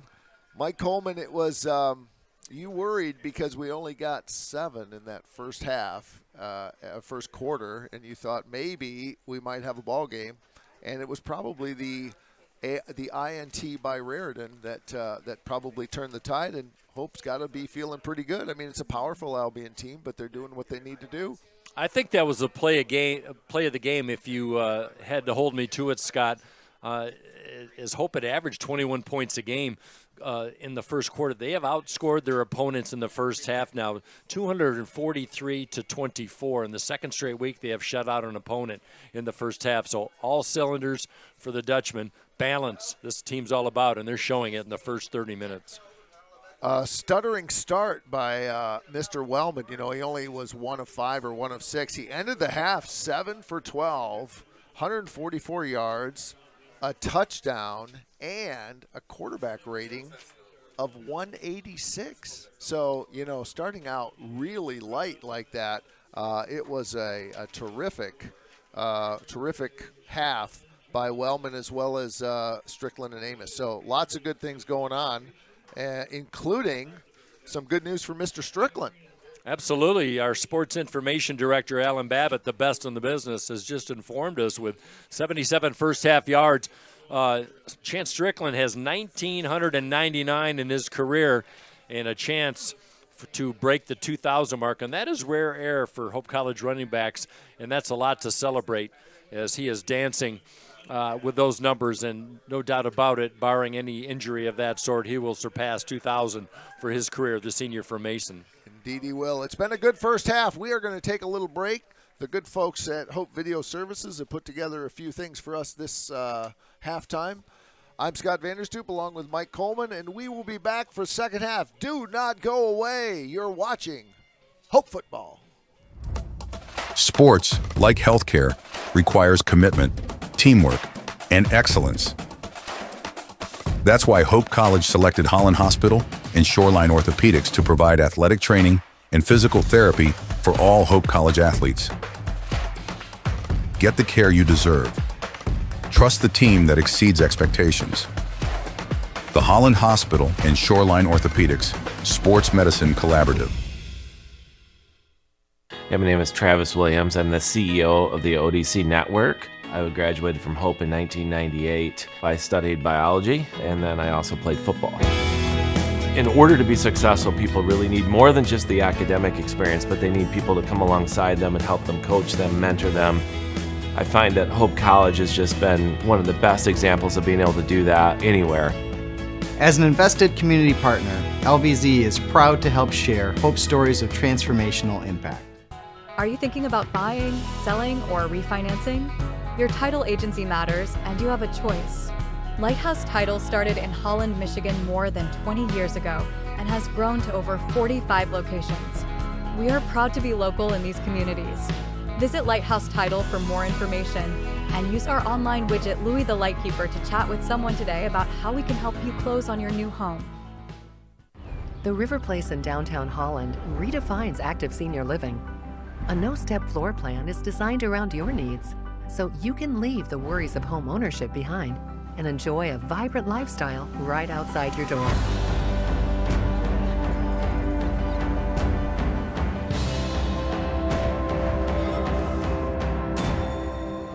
Make the River Place your home. Visit resthaven.org/riverplace to reserve yours today. It's no secret. The best way to learn about Hope College is to spend time on our campus. The Hope admissions team invites you to a personalized visit experience you won't forget. Located in downtown Holland, Michigan, our historic campus is close to shopping and dining and just 10 minutes from Lake Michigan. We invite you to check out our campus tour options or sign up for an online tour with the Hope admissions office. There's never been a better time to see Hope College. Visit us at hope.edu/admissions.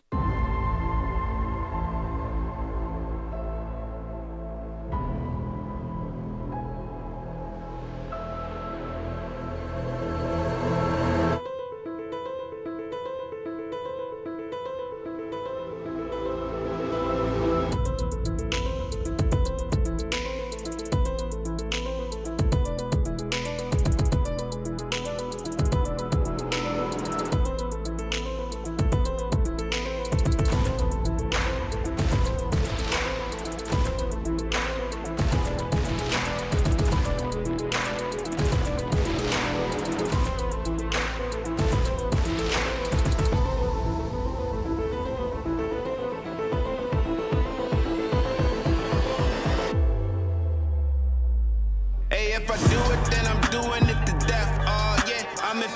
and the ones that do it best. Oh yeah, start a movement with the crew. You got a few, we got a slew. We tryna do what they said that we couldn't do. Oh yeah, I ain't living with regrets. Ain't no limits, ain't no rest. Yeah, want money, power, respect. I want more, I wanna be blessed. We want the legacy. We got the hope and we bring in the remedy. Working it steadily. We want the glory. We want the glory. If I do it, I'ma do it for the glory. Yeah, ain't nobody gonna do it for me. Kill it every day up in the morning. It's a blessing, so I do it for the glory. Ay, the glory. Ay, the glory. Ay, you know I do it for the glory. Ay, the glory. Ay, ay, when I do it, yeah, I do it for the glory. For the real, I know how they used to feel. Now I'm here up in the field, making these moves, making these deals. I made something out of nothing. I ain't bluffing, no discussion. Look at the numbers, I've been hustling. Little rough around the edges, still I made it though. Still I just been laying low. Man, I just feel grateful though. I know where I come from, man, I ain't alone. Yeah, and I feel so blessed, too blessed to be stressed. And I'm with the day unos, they don't ride to the death. We got the legacy, we got the hope, and we bring in the remedy. Working it steadily. We want the glory, we want the glory. If I do it, I'ma do it for the glory. Yeah, ain't nobody gonna do it for me. Kill it every day up in the morning. It's a blessing, so I do it for the glory. Ay, the glory. Ay, the glory. Ay, you know I do it for the glory. Ay, the glory. Ay, ay, when I do it, yeah, I do it for the glory.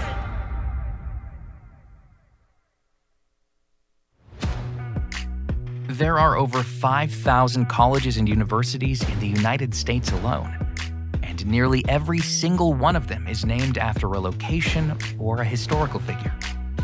But along the shores of Lake Michigan, there is a school whose namesake is not a founder, not a historical figure, not a state, city, or physical landmark. It is named after an ideal, a virtue, a way of life.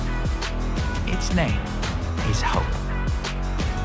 It is so easy to get lost in what this world lacks, to become discouraged by its needs, gaps, and flaws.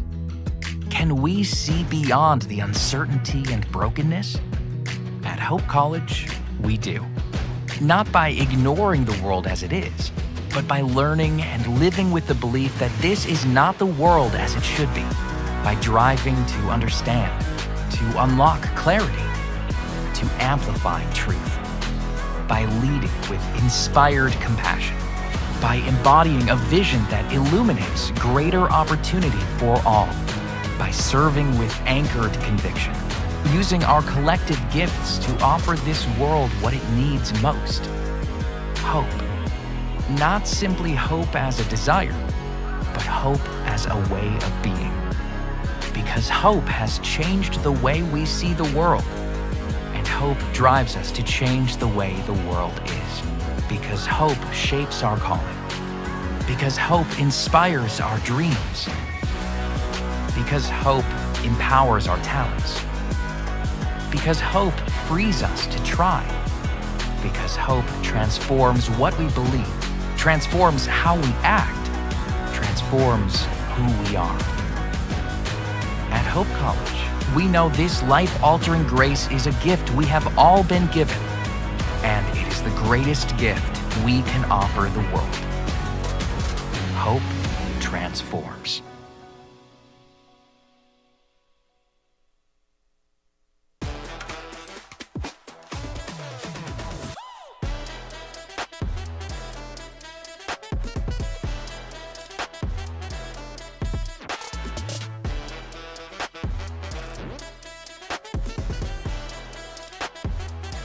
Welcome to the 2023 Catalyst Summit. This is Malcolm Gladwell. Thank you. And when I look at what is happening here at this school, in this community, it's actually far more of a revolution than you may give yourself credit for. What's going to differentiate you in the fullness of time is the content of your character and the courage you have to bring to the situation. The obstacle was getting people to believe that change was possible. If one person invests time, energy, and resources in the trajectory of another person, change their life forever.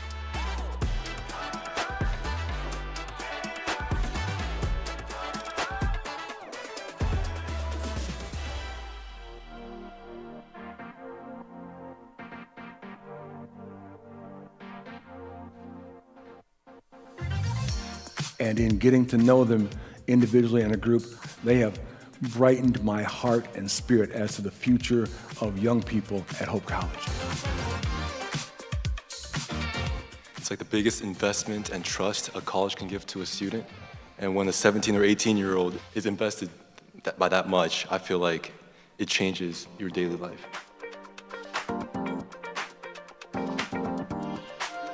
The work in this exhibit represents the lived experiences and future impact of 58 incredible people.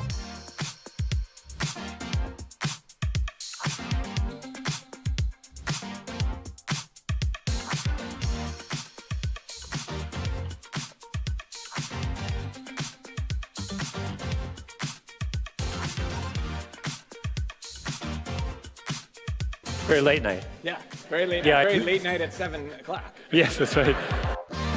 Something about being on the receiving end of being told you are worthy. This is a pure gratuity, and all we are asking is that you consider what it is to respond to this kind of grace later in life to future generations. And I was like, what this really is like it's immediately creating a multi-generational community. College is priceless, but it's way too expensive. I think the crazy thing is that no one is really doing anything to really solve that puzzle. It is one of those wonderful ideas that people are going to try and politicize it, but it's non-politicizable. Why not 30 years from now, this is the norm?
In our popular mythology, revolutions happen in Silicon Valley, right?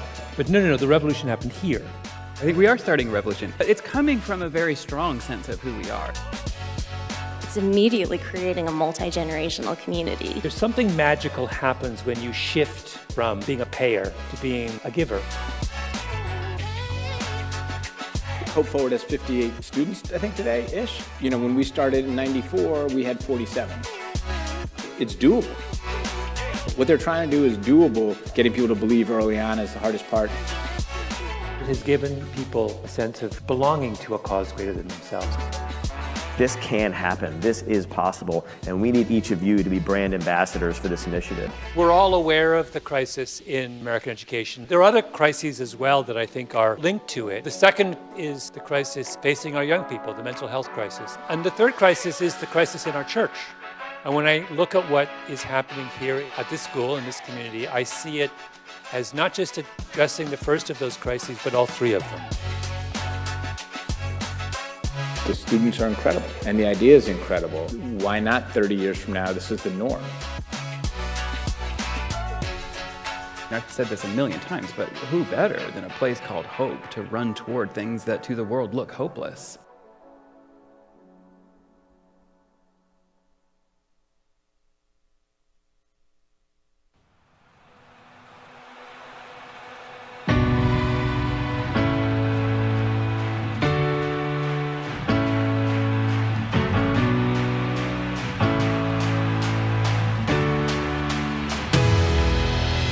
I gave the game my love, gave it all I had, with everything I got. You can never take that back. I put my blood, sweat, and my tears, dedicated for years. I am my brother's keeper. I elevated my peers, made history with victory. It's our turn now. Let's go now. Can't slow down. Oh no now. It's a showdown, and we ready for it when it's time to go down. We'll never give it up. Always level up, never back down.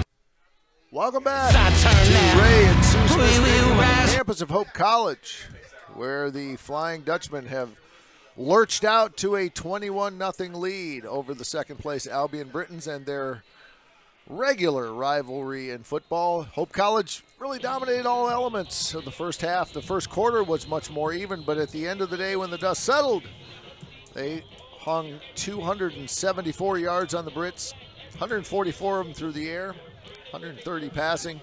Albion was held only 39 yards in 27 plays. The stingiest defense in the league and one of the stingiest in the country holds their opponents to 192 yards a game, and the Dutchmen are pretty much on pace to do that in this game against a very, very good team. So as the opponents have been getting progressively better, Mike Coleman, you haven't really seen a lot of give in the defense. They continue to hold teams under 200 yards. On offense, they were led by the people that they're normally led by, and that's Ben Wellman and Chance Strickland. And it has been a complementary football, very balanced attack.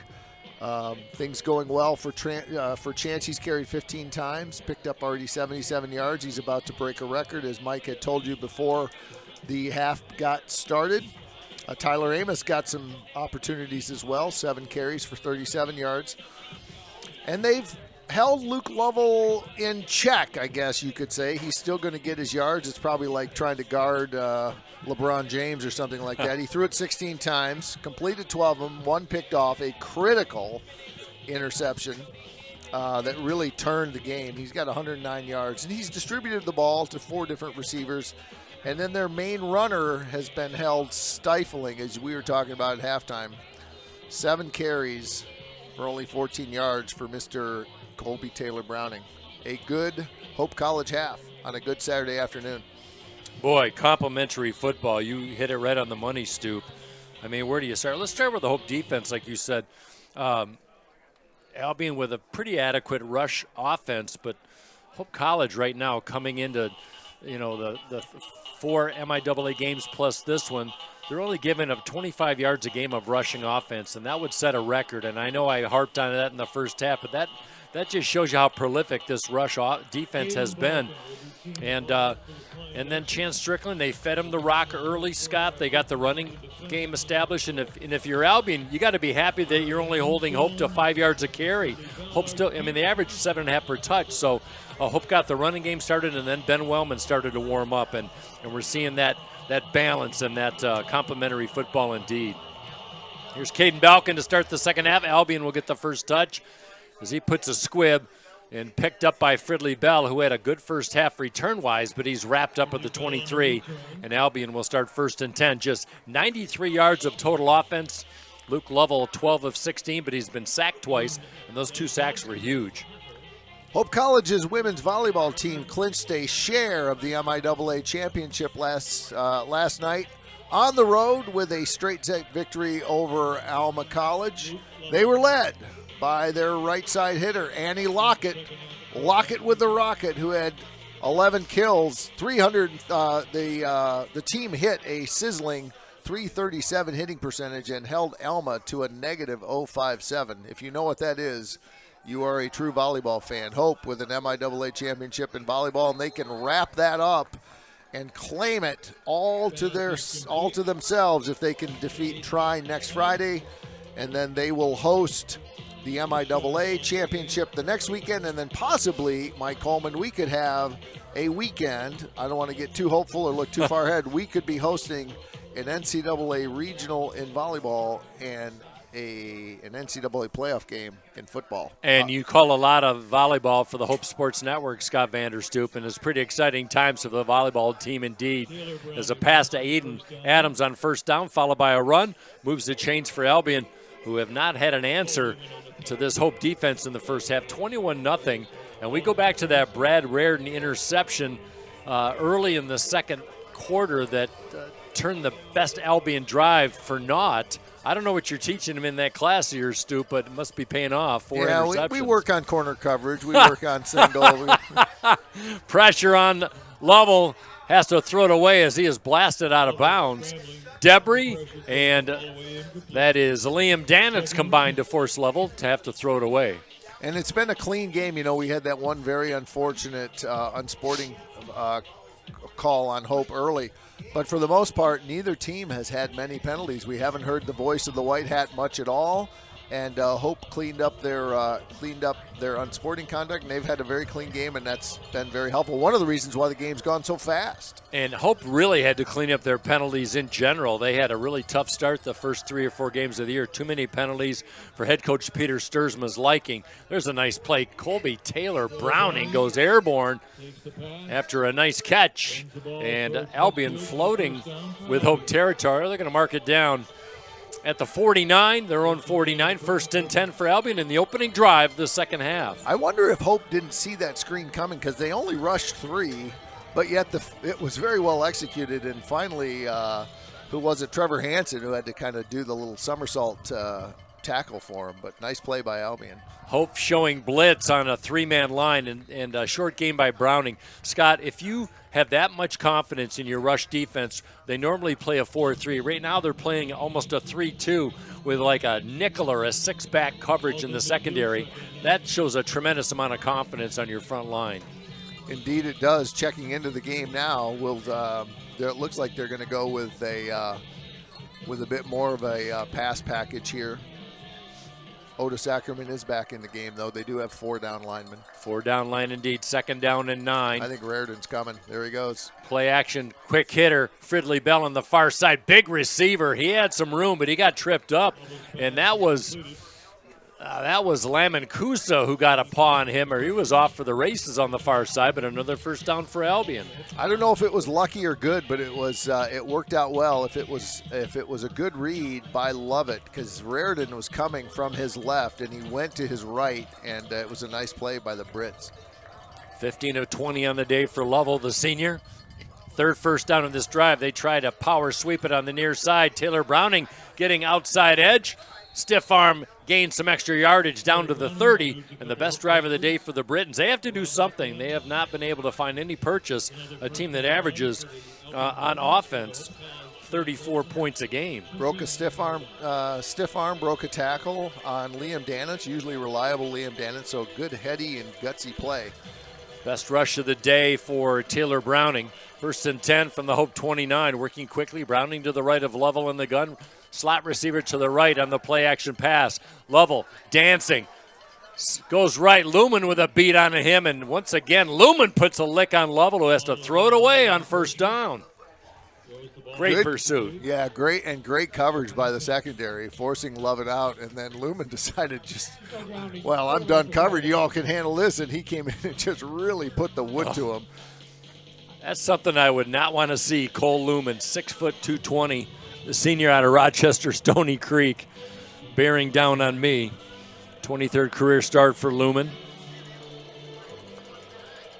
Pressed into a starting action a couple years ago due to so many injuries, and he has established himself as an all-MIAA linebacker. Cole Lumen on 2nd down and 10. Taylor Browning, off right tackle. No, sir. Otis Ackerman with a wrap-up tackle, senior out of East Grand Rapids.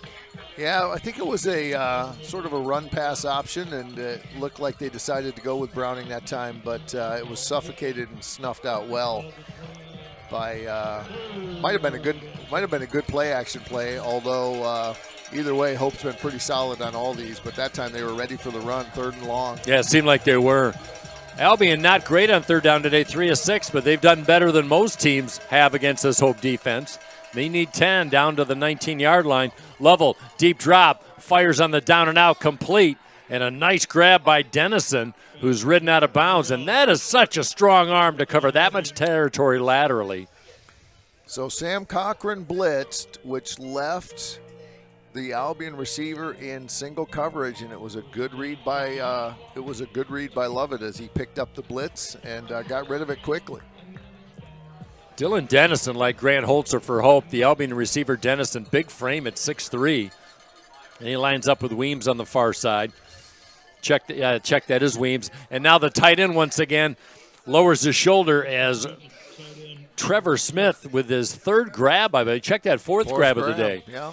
Picks up 8, 2nd down and short. Albion making a statement in the first 4 minutes of this second half. Yeah, it's a critical drive for them, and putting points on the board, especially a touchdown, could certainly, all of the bragging we were doing at halftime, we might need to humble that a little bit, but because we'd be back, we'd have a match, we'd have a game that broke out because it would only be a 2-score difference. On 2nd down, Smith, the tight end in the H-back position, is a little dump pass over the middle, and that one is caught. Smith with the block, and then he snuck through the middle and makes the grab. And Albion indeed scores the touchdown. It was a late call by the side judge, but Smith hauls in the grab. Yeah, and Albion showing signs of life. We were trying to punch the ball away from him, but kind of like the fan in the at Yankee Stadium, we couldn't quite pry it loose, and Albion's on the board, 21-6. Here's Growinski, 32 of 33 on the year, and make it 33 of 34. And Trevor Smith with his 3rd touchdown reception from that tight end position, and Albion picks up 7. An impressive opening 3rd quarter drive for the Britons. We got 9:58 to go in the 3rd quarter. Hope still leads 21-7. They'll get the ball back, and we'll be back with more. You're watching Hope Football. It's no secret. The best way to learn about Hope College is to spend time on our campus. The Hope admissions team invites you to a personalized visit experience you won't forget. Located in downtown Holland, Michigan, our historic campus is close to shopping and dining and just 10 minutes from Lake Michigan. We invite you to check out our campus tour options or sign up for an online tour with the Hope Admissions Office. There's never been a better time to see Hope College. Visit us at hope.edu/admissions. Flying Dutchman will be put to the test here on offense as they are leading 21-7, but they'll need to answer as Albion has marched down the field on the opening kickoff of the second half. And it is the opportunity for Hope to see if they can answer the call. And here with our call is Mike Coleman. Thank you, sir. 12 plays, 77 yards. Biggest drive of the day for Albion as that one goes out of bounds on the far side. That'll add a few yards, so hopefully they'll start 1st and 10. How about this, Stu? 3 of 4 opportunities for Hope College in the first half. 4 opportunities, 3 scores, and on the year in the first half, 34 for 41 possessions have led to a score. Can Hope keep that up in the second half? Sounds like they're going to need it. They're going to need it. And I'm just wondering, is this your full-time job? Like, your depth of knowledge is breathtaking. I need to stay on the JV team here. Well, I like to say I make up for any lack of broadcasting skills with voracious game prep. You have both, my friend. No, thank you. Anybody can. I put down a lot of notes, that's for sure, but that one stood out. It seemed like they scored at will in the first half as they start from the 35. Absolutely. Ben Wellman had a nice half, 7 of 12, 144 yards. Who'd he find? He found Holzer more than anybody, 3 receptions for 85 yards. Yeah, and he has 6 for his last 6. There's a power sweep. Tyler Amos with a jet sweep, and Amos would love to see him get some more touches, especially in this second half. And they use him in looked like a slot receiver position, Stoop, and he picks up positive yardage as he goes for 7. They did indeed. Amos and Strickland both in the lineup that time. You don't see that. I asked about Hawk, and he said, no, we normally don't do that. Maybe he was worried I'd tell somebody because they came back with Strickland and Amos. Nice play. Maybe it was halftime. He said, Vanderstoop was kind of wondering about that. We got a fumble. Strickland picks that one up, and he's wrapped up by 3 white jerseys. Well, Jake Joseph strips it away from Strickland, and a rare fumble by Chance. But they're going to say he's down on contact, but he's going to lose a few. It'll bring up 3rd and 6. You know what you don't want to do in a rivalry game? Rolling on the field. That was a forward pass. Incomplete. Oh. 3rd down. Forward pass. We'll take it. We'll see if we can get a replay on that. Might be too late, but I did not see that, Stoop. It might have been just was that a little bit of Well, you don't have to throw it overhand, so it could have been. Well, crisis averted for the Flying Dutchman. Coach Rundle making some what seemed to be fairly polite inquiries about it. I guess I can't blame him. 3rd and 2, two-handed grab by Strickland. More as he romps and stomps inside Albion territory. Whipped down by the jersey inside the 40, and Strickland comes back with a big carry on 3rd and short. And how about Eli Vanderveen with a downfield block that got him the extra 10 yards, and this is exactly what we needed.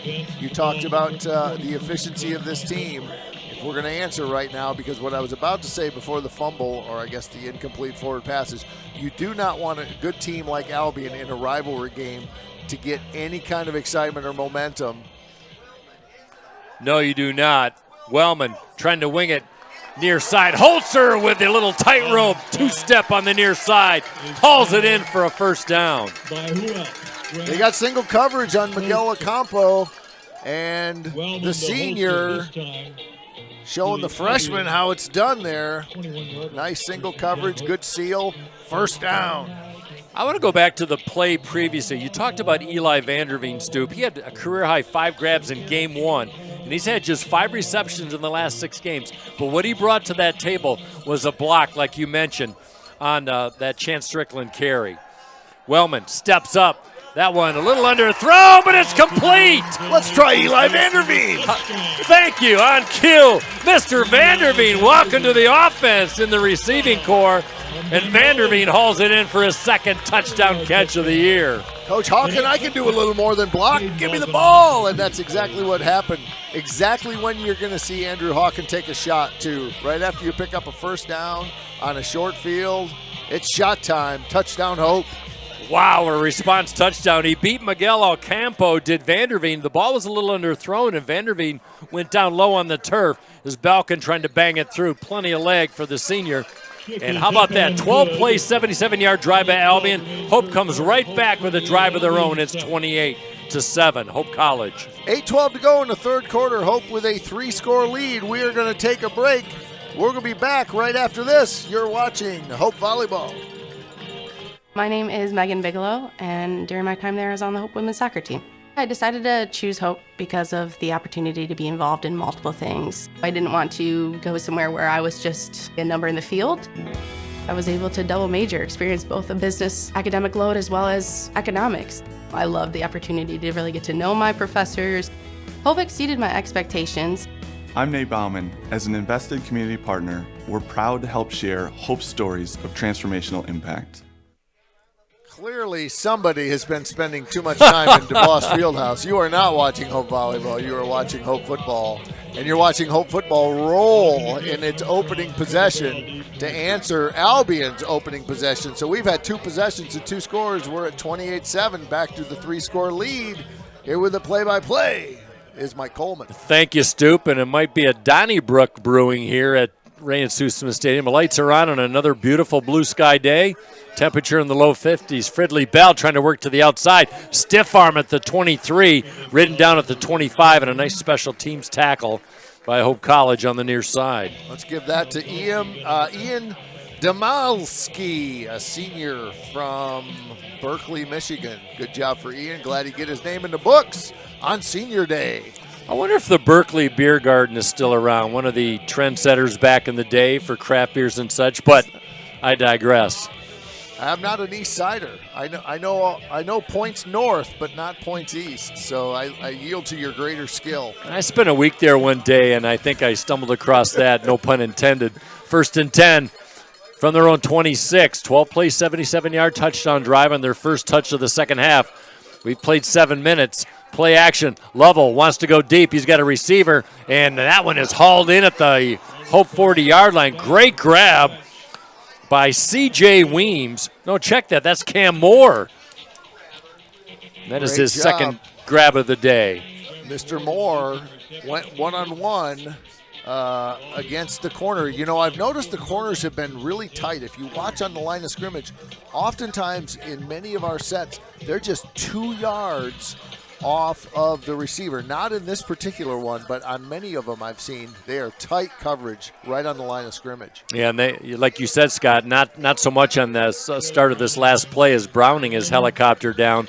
Brad Raridan coming in with a nice hit from the far side of the field from that linebacker position to hold him to a 1-yard gain. Sam Cochran also in on the play. Zeeland East, I think they beat Zeeland West last night. Did I read that correctly? West I think took East West last. One. Yeah, correct. Yeah. Greg Chandler right down the way, broadcaster for 92.7 The Van on the call on that one last night. 2nd down and 9, 2 receivers left, short side. Lovell fakes it to Browning, hit and dropped. Carter Strong once again with his 2nd sack of the day, and the senior on senior day making a statement. Absolutely, and we could have very easily had a holding call because there was at least one. It looked like somebody was wrapping up Micah McCurry, and that's why he didn't get to him. But Carter Strong coming strong on senior day, the Wyoming Wolf. That's right, former Wyoming Wolf. 3rd down and 16.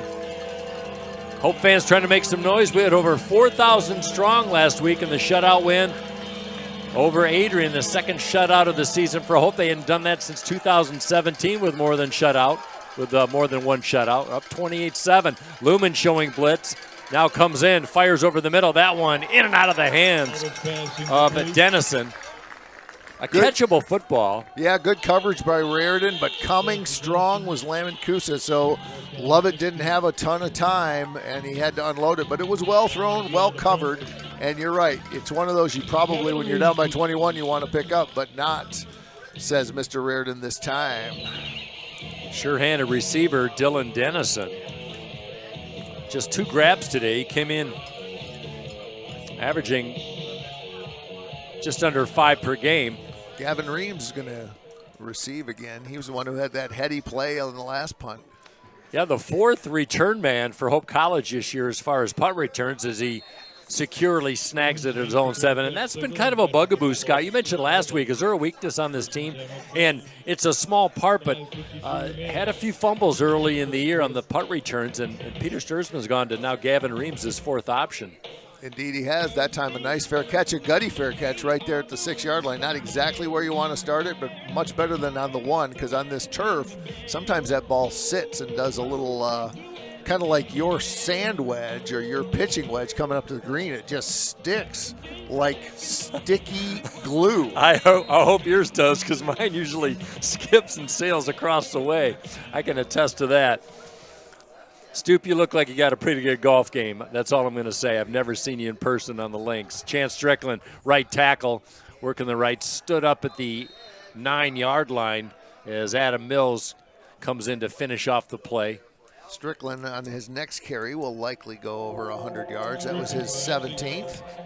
And once again, we're just cruising through. The great thing about Division III football, among many things, is you don't have media timeouts, and the ball's been kept on the ground. There haven't been penalties, and we are cruising right along in a very well-played game. Well, that is a fact. Hope 28 rush attempts today and just 15 pass attempts. They've kept it on the ground indeed. 2nd down and 9. Give to Strickland. And he is chased down and finally brought down. It's going to be 3rd and interesting for Hope, 3rd and 6. 2 good defensive stops there by the Brits, and if they can get it here, they can get a short field, as we haven't really been called on to. Let's see, Mr. Costa has only punted 1 time so far this year, or this game, and he punted 0 times last week, so it'd be nice to convert this just to get a little bit more field and to keep that clock running. Agreed. They haven't had to use Mr. Costa. They've been 7 of 8 on 3rd downs today. Hope leads the nation in that category. Now we've got a timeout on the field. I think Hope has to burn one, and they do. Just didn't look settled on that, and maybe not a bad bit of strategery, as they used to say. I think the play clock was winding down, too. Hey, folks, every day someone in your community may need blood. The Versity Blood Center of Michigan is the local blood provider, supplying blood for many hospitals across the Midwest. The Hope College Calvin University Blood Battle ends on November 6th, just a few days away. All Hope students, alumni, and fans are encouraged to show their school spirit and donate blood at a donation center anytime until November 6th. To find a donation center in the Midwest, go to versity.org, VERSITI.org. To make sure your donation counts for Hope in the Blood Battle contest, include the word Dutchman, plural, M-E-N, in the notes. That's Versity Blood Center, Hope Calvin Blood Battle. 3rd and 5, Wellman passing left side, upended. And well short of the 1st down is Strickland out of the backfield. Check that. That's Rowan Blanton. And Albion stiffens on defense, and Hope forced with a punt situation deep on their own end. Devon Pearson, a freshman from East Point Lakeshore, made a great ankle tackle. And it's time, Mr. Costa, to get your leg into this one. Updated scores from Alma. They lead Trine 28-3 early in the 3rd quarter. Calvin trailing at Olivet 14-3 in the 3rd. And Adrian up over Kalamazoo 21-14. They had a 21-7 lead early. That one in the 3rd. Kalamazoo's battled people, haven't they? They are. They held there's a return by Armstrong, short return. They played Albion very hard at Albion last Saturday before falling 28-23. So Albion had all they could handle with the Hornets. It's an improved Kalamazoo team, I think, but you're right. They just are, they battled, but they've come up short. And here is it. Speaking of short, here's a short field for the Britons. So just when we think that we can breathe a little easier, the Britons have an opportunity again to try to dig into this 3-score lead. 37-yard punt, 1-yard return. Not much wind to speak of. Hope defense staring into that sun in the 3rd quarter, but they'll have the sun at their back in the 4th, but 3:37 left in the 3rd. Hope up comfortably at the moment, 28-7. But Luke Lovell can make something happen, and there's something happening as Bryce Debris from the blind side drops Lovell for his 3rd sack of the day. I think it was Trevor Hansen, the 5th year from South Thank Christian. He came in untouched on a corner blitz. Oh, you are right, Trevor Hansen. He had to cover a lot of ground, as you saw in the replay, coming in from that near side. Big loss. Loss of 11, 2nd down and 21. That's Lovell's 3rd sack he has endured today. And this is a quarterback that doesn't get sacked. Updated. No, yeah. It just updated, 4th sack. most of any game this year. Big room for Browning to run. Almost lost the pill, but he's dropped down at the 33. Had room to run near side before he's ridden out by Tyler Sazowski and Trevor Hansen. Yeah, that's exactly what Albion needed and exactly what Hope did not need after that great play by Trevor Hansen. Longest rush of the day. Unofficially 22 yards on that one. 1st and 10 from the Hope 33. Albion's been in Hope territory a few times. There's Hamilton. Kind of squirms his way off the left side and nowhere to go as Andrew Debris with the tackle. That was Andrew Debris' turn indeed as he fought off the block. And good first down play, and we'll see if we can hold them here because they're out of field goal range. And we just want to keep them off the board here and go into the fourth quarter with a 3-score lead. As you can tell, I'm a little on edge here. I know Albion's potent offense. I don't want to get it closer than it is right now. I don't blame you. By the way, freshman Jake Punch is a defensive lineman from Clare High School in on the stop, getting his action for Hope. That one aired out by Lovell. Contact incomplete. Intended for Dennison. Good coverage on the far side. And Cochran coming over from the safety position and Austin Harvey on the single coverage. So good team coverage by the Dutch as it is 3rd down. Dan Margaret, strength and conditioning coach, doing his customary jumping jack pumping wave. I love that cat. He and I work out at the same time every Monday, Wednesday, Friday. Let's just say we do different workouts. Dan is a physical specimen, I'll tell you. Great guy, great energy. 3rd down and 10. Hope looking for a stop, up by 3 scores. Lovell in trouble, chase down, drop. 5th sack of the day for Hope College's Otis Ackerman. Drops him for a loss. That's a coverage sack because they didn't get to him right away, but Lovell didn't have anywhere to go as the back 4 had the receivers from the Britons blanketed, and it is 4th down. Coverage sack for Hope. Otis Ackerman, how about sack number 3 on the year? All MIAA defensive lineman last year. Now Logan Gruinski, who definitely has a leg for it. He had a 46-yarder last year, 10 of 18 in his career, 3 of 6 this year. Longest of 33 this year, trying to make this a 53-yarder. Now a fake. Gruinski is dropped. Little slay of hand. That would have been a long field goal try, but Hope stops him defensively. You know, I've never coached it down, but when you've got the quarterback the caliber of Lovett, I'm not sure you want to run a fake with your field goal kicker, but that's what they did, and it didn't work out. Hope had it well defended, and they get the ball back. Interesting decision there. I mean, I understand why you want to go for it, but I think you just line up and go for it. They've had an impressive 3rd quarter of offense. Well, I can think of a couple quarterbacks that could pick up a 4th and 11, and Luke Lovell's one of them, that's for sure. How about this stack for Hope College? 3 stacked receivers on the strong side, near side on 1st down. Wellman fakes the pass, and quarterback draws it straight up the middle on a rare run for Wellman, who has kept it fairly conservative in the running department today, but he picks up 6. Yep, that's his 3rd run of the day, but I think the first 2 were unplanned. So interesting choice, good call, and I think once we get, we might see a little play action here on 2nd and 4. Hope College 341 yards of total offense, 209 for Albion. They've done better than most teams. Rowan Blanton in motion. Give to Strickland. Strickland room to move. 1st down, 50, 45. Horse down at the 40, Chance Strickland.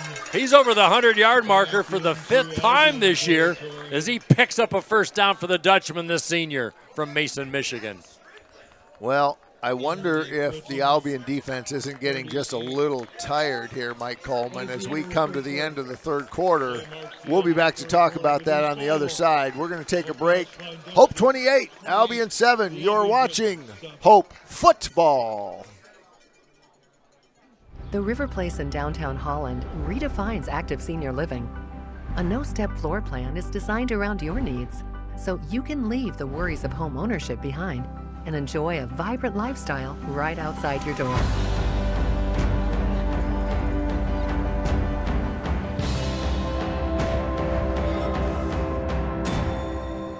Make the River Place your home. Visit resthaven.org/riverplace to reserve yours today. We want to thank our loyal anchor partners who support us in transforming Hope College student-athletes' lives. Gentex, Holland BPW, Lighthouse Title, LVZ Financial Planning, Holland Hospital and Shoreline Orthopedics, a sports medicine collaborative. Learn more about them at athletics.hope.edu/partners. Speaking of partners, partner Mike Coleman, Hope College with a 3-score lead, dominating on the stats. But Albion had a good frame in the third, but they just traded scores. Little flip to Tyler Amos, full head of steam, first down, ridden out far side. And Tyler Amos with another good carry, just his 9th of the day, but he's over the 50-yard mark. And yes, Scott, to your point, Hope with over 100 yards of offense in that third quarter, but Albion showing signs of life offensively with their first score, and unofficially they had 117 yards of offense in that third quarter, more than half their total yards in this game. The MIAA Conference Championships in cross country were held this morning. Hope finished 4 out of 9 teams in the women and 2nd out of 8 teams on the men's side. Wellman up the middle. Tripped up, and we've got an Albion player slow to get up. That's DeCampo, the freshman, but Wellman powers his way straight up the middle. We got a flag at the 19-yard line as well. A lot going on this play. Thrown by the umpire. I think it's going to be illegal block in the back or holding, probably on one of the interior 3. Holding. Offense, number 59, 10 yards, repeat first down. Holding call indeed.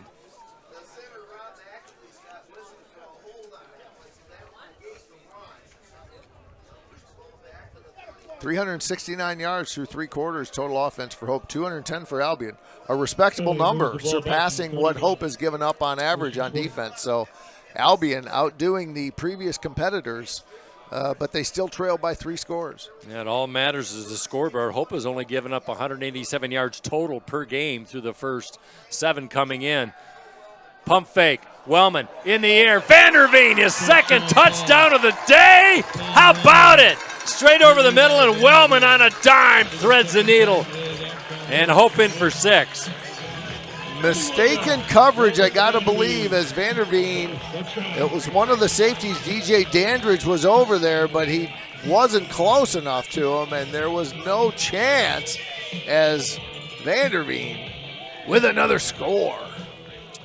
You know, we've had a lot of success through the air after the first 6 or 7 attempts by Wellman, but the protection for Ben Wellman today has been nothing short of outstanding, as he has not been sacked. He's had time, and a 70% passer like Wellman is going to find his target. Eli Vanderveen, after quiet games offensively, has come to life with 3 catches. Check that, 2 catches, both for scores. I asked Coach Hawk when I talked to him this week, what do you need to have happen to beat Albion? And he said, it's pretty much the same thing it always is, and that is we need to have a quarterback who makes good decisions, so we've had 0 turnovers, and I need an offensive line to take care of them, and that's exactly what we've had for 3 quarters and a little bit here, 35-7, Hope with the lead. We want to thank some of the good folks who make this possible. We have great student workers. Shane Siegel on the field cam. He's a Plymouth native. Philip Ortiz working on his tan up above. He's on the wide cam. He's a local hero, West Ottawa High School grad. Emma Urich, one who makes me always look good in volleyball. She's on our hero cam. She's from Aurora, Illinois. And Valeria Valencia is our student director from El Salvador, taking care of everything today. Thank you, Stoop, and thank you to our student assistants for sure. Fridley Bell lowers a boom, and he is, check that, Dorian Armstrong with a little power return, and Albion reeling. They're down big, 35-7, a good offense, but I don't know if they have the answer today for this Hope defense. This has been a dominating performance on senior day by the orange and blue.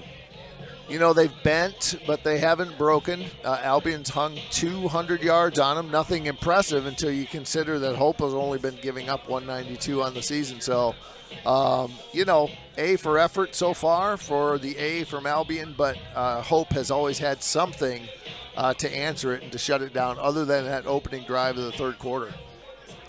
By the way, that touchdown grab by Vanderveen, his third of his career. He had one last year and his second of the year, or check the third of this season. Thank you. I'll get it right. Pass on the flat, in and off the fingertips of Cam Moore. Incomplete. On the offensive side, Grant Holzer, Alan Babbitt tells us, has just recorded his third 100-yard receiving game of the season and sixth of his career. Fifth-year senior majoring in business has also posted 3 100-yard receiving games during the 2023 season. Grant Holzer leading the league in receiving yards, and he's showing it again today. And with the biggest play of the day, 42 yards on a pitch and catch to set up a score. Hope scored 3 out of the 4 possessions in the first half, and they're rolling in the second. Dennison, nifty move to elude a tackle at the 40, and he is finally swarmed under by 6 defensive jerseys by the Flying Dutchman. He'll be short of the first down by a yard. Lovell working his progressions, and he was able to get it to Dylan Dennison. And first down, third and short for the Bricks. Dennison's got 2 grabs on the day. Albion 0 for 4, 0 for their last 4 on third downs. Stacks 3 receivers on the strong side, far side. 3rd and a yard. Lovell's been in the gun all day. Give. Taylor Browning hit. He's not going to make it. Dropped at the 40. Well, now we got 4th and short. I got to believe Albion, they don't want to give a short field to Hope, but they can't give the ball up down by 4 scores. I can't imagine they would. How about another tackle by Andrew Debry? He's officially got 5 tackles, 1 for loss and a sack, and he's having a tremendous game today. Well, Albion's going to go for it.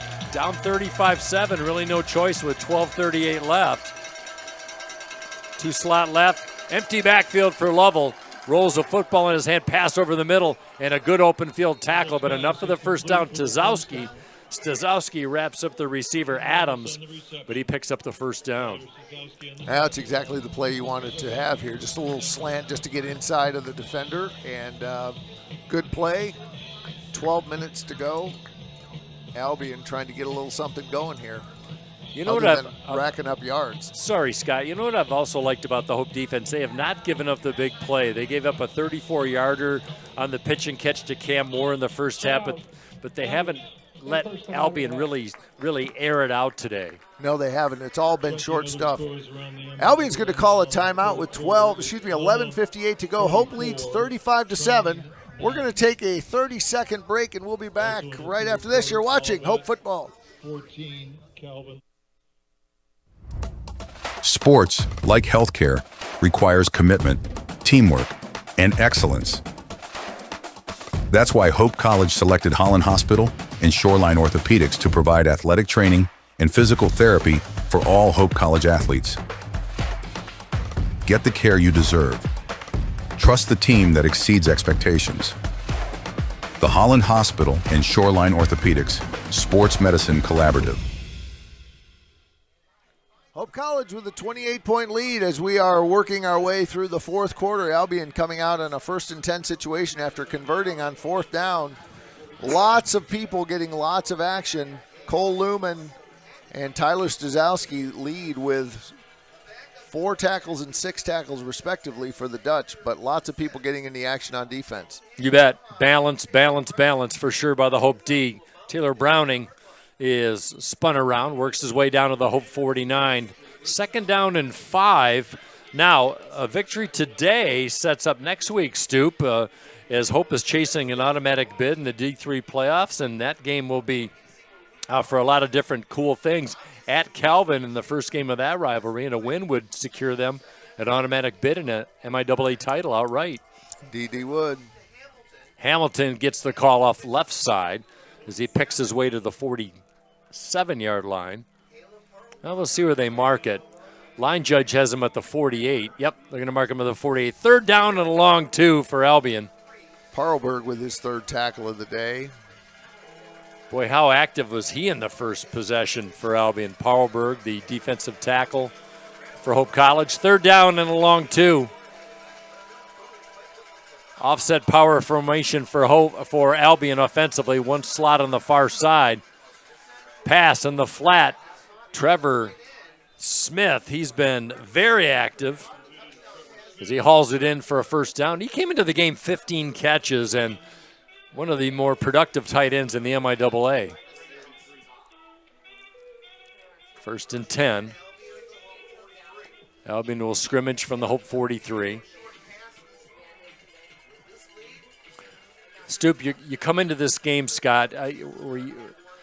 Does this surprise you right now at the moment on that we're sitting here with 10 minutes left as that one's incomplete? Hope up 35-7. It does. I thought it would be a two-score game, maybe a three-score game. It's just, when you don't have when you just try to use transitivity and say, well, Albion lost to Alma, but it wasn't by that much, and it's about what we beat them by. It's hard to say, but I thought Albion would be maybe 28-14. And I thought that's probably where we would be. But, yeah, I think that with each passing on the field is an incomplete pass.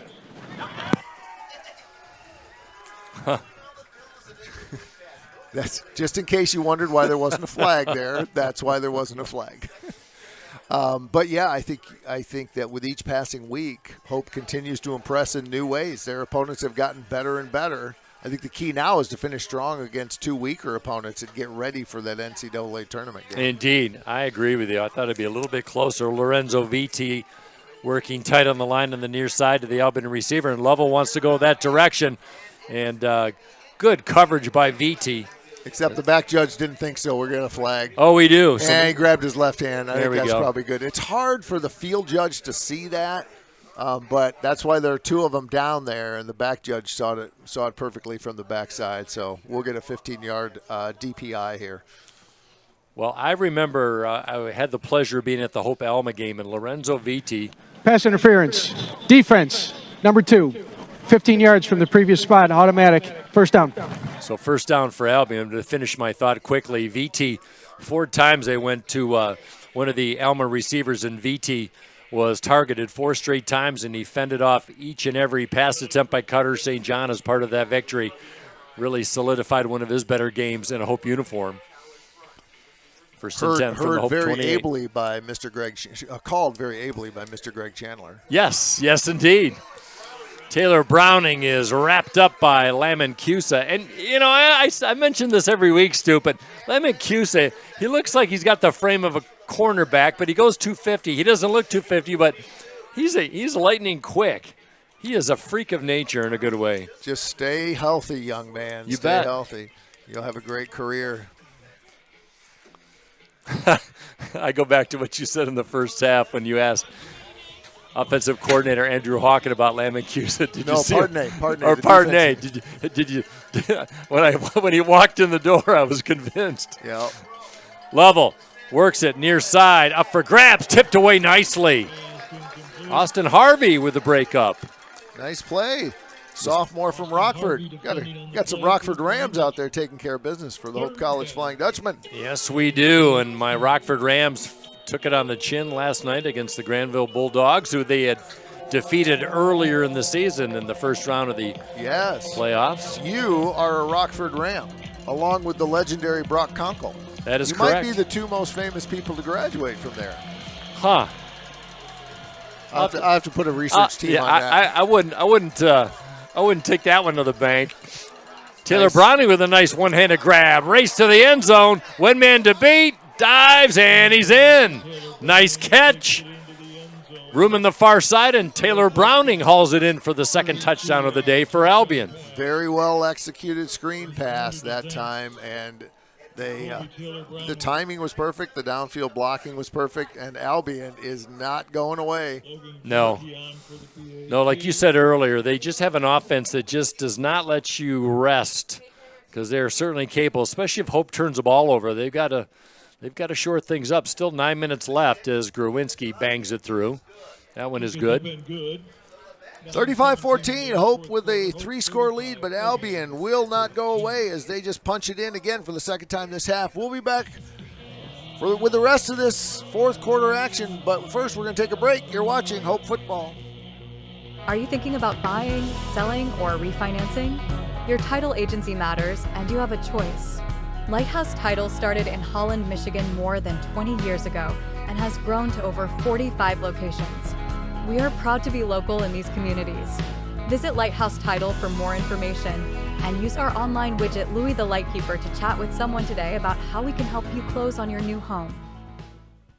Well, Mike Coleman, our sister school down the road has not yet called us to announce the game next week. So unless we if we do not get the call, which is not anticipated, we could join the gang at DeVos Fieldhouse next Saturday when the Flying Dutchmen play their first rivalry game against Calvin.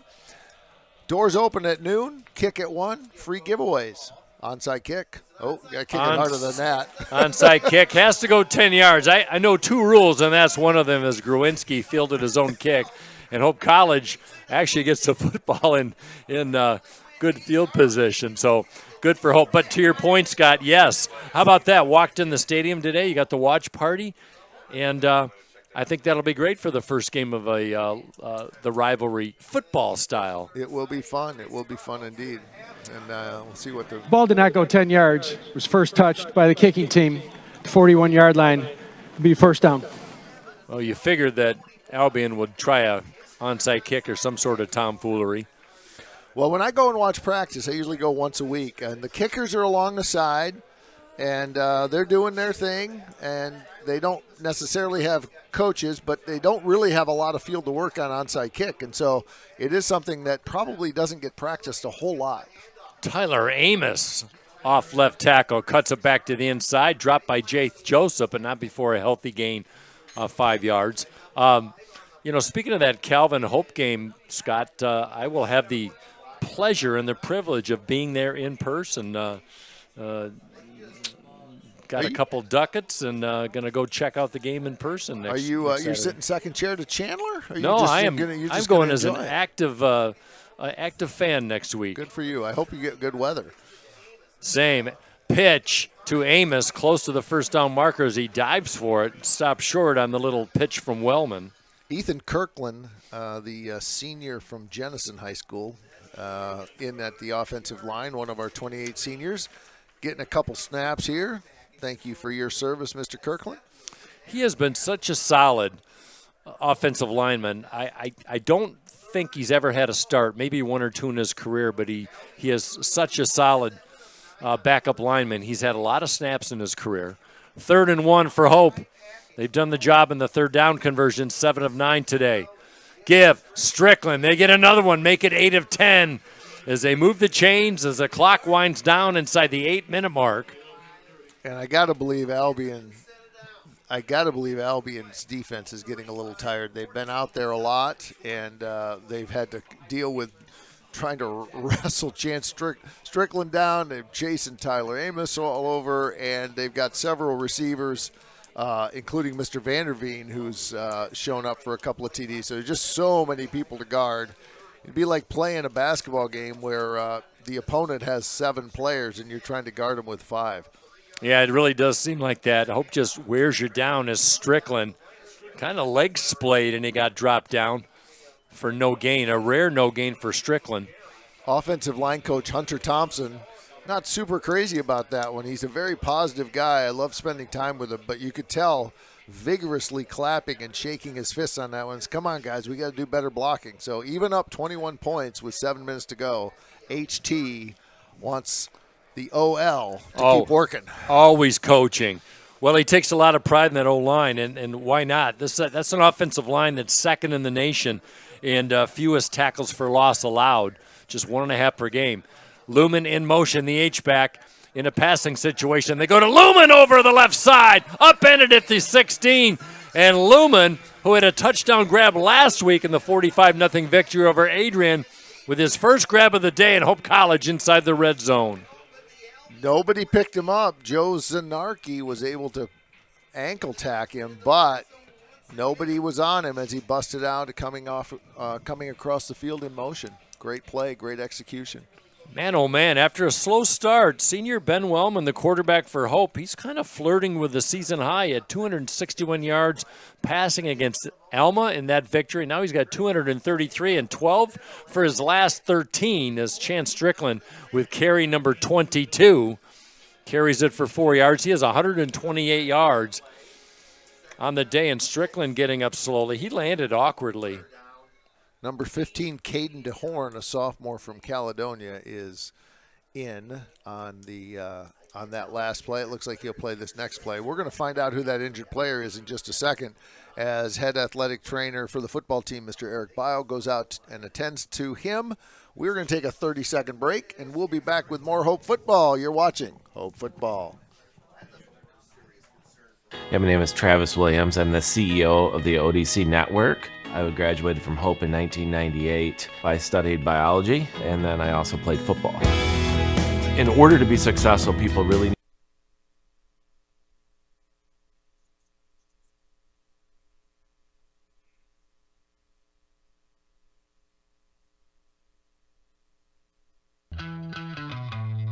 It's no secret. The best way to learn about Hope College is to spend time on our campus. The Hope admissions team invites you to a personalized visit experience you won't forget. Located in downtown Holland, Michigan, our historic campus is close to shopping and dining and just 10 minutes from Lake Michigan. We invite you to check out our campus tour options or sign up for an online tour with the Hope admissions office. There's never been a better time to see Hope College. Visit us at hope.edu/admissions.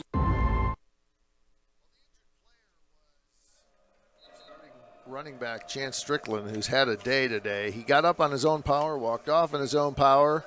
I have a feeling, Mike Coleman, his day might be done. However, as no chance in chancing it right now. No sense in chancing it. Right, good play on words as Chance Strickland just under 900 yards on the year, all MIAA back last year, and it was good to see him walk. It was a collective sigh of relief, that was for certain, and it'll bring up 3rd down and 9 for the Flying Dutchman. Chance, I do see as I kind of bow my head around the corner here, he is in the medical tent. It's a little less fancy than some of the medical tents you might see in Division I or the NFL.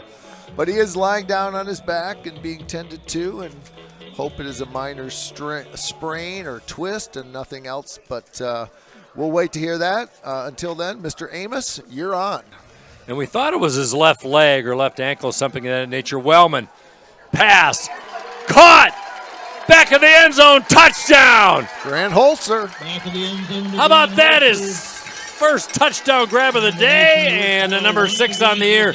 And the big-time receiver extends Hope College into the 40-point mark with 41 to be exact as they stretch out the lead with 4:47 left. Well, the senior from Bloomington, Illinois is having a day, as is the 5th-year senior, Mr. Holzer, as it is a...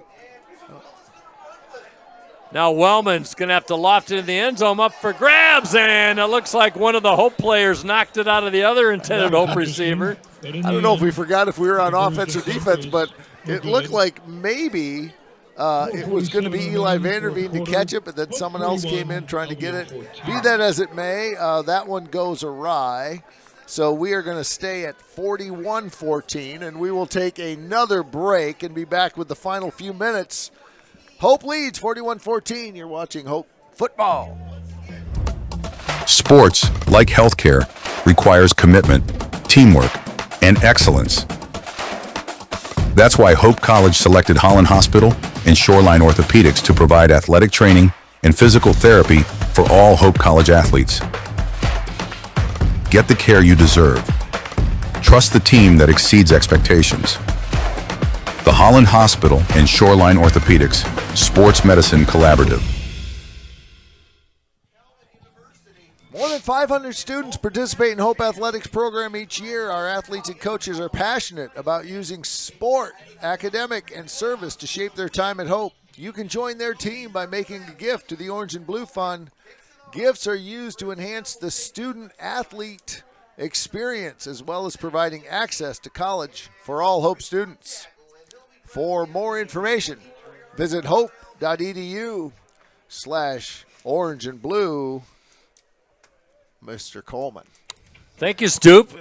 And another good special teams play by the Hope department as Fridley Bell, with his 5th return of the day, he'd average almost 28 per game coming in, 28 per return coming in, just under 19 yards on his 5 returns. So Hope doing the job in that department. And how about this, Stoop? Hope College now 40-plus points in 7 of their 8 games on the year. So the Hope offense rolls along. Impressive indeed. You got to remind me. Do you remember the one we didn't? That was Alma. That was 34-13. You bet. That was on the road. And Hope's only given up double digits in points 3 times this year, and this being one of them. Alma, Kalamazoo, and Albion. With under 5 minutes to go, we might start checking some rosters here. I do see most of the first-line people still out there. It might be the last series for that, but Vidi's out there, Raridan's out there, Stasowski's still out there. Luke Palmer in the game, the linebacker out of Fort Wayne, Indiana, is working at outside right tackle, works his way to the 28-yard line. I think that's Hamilton.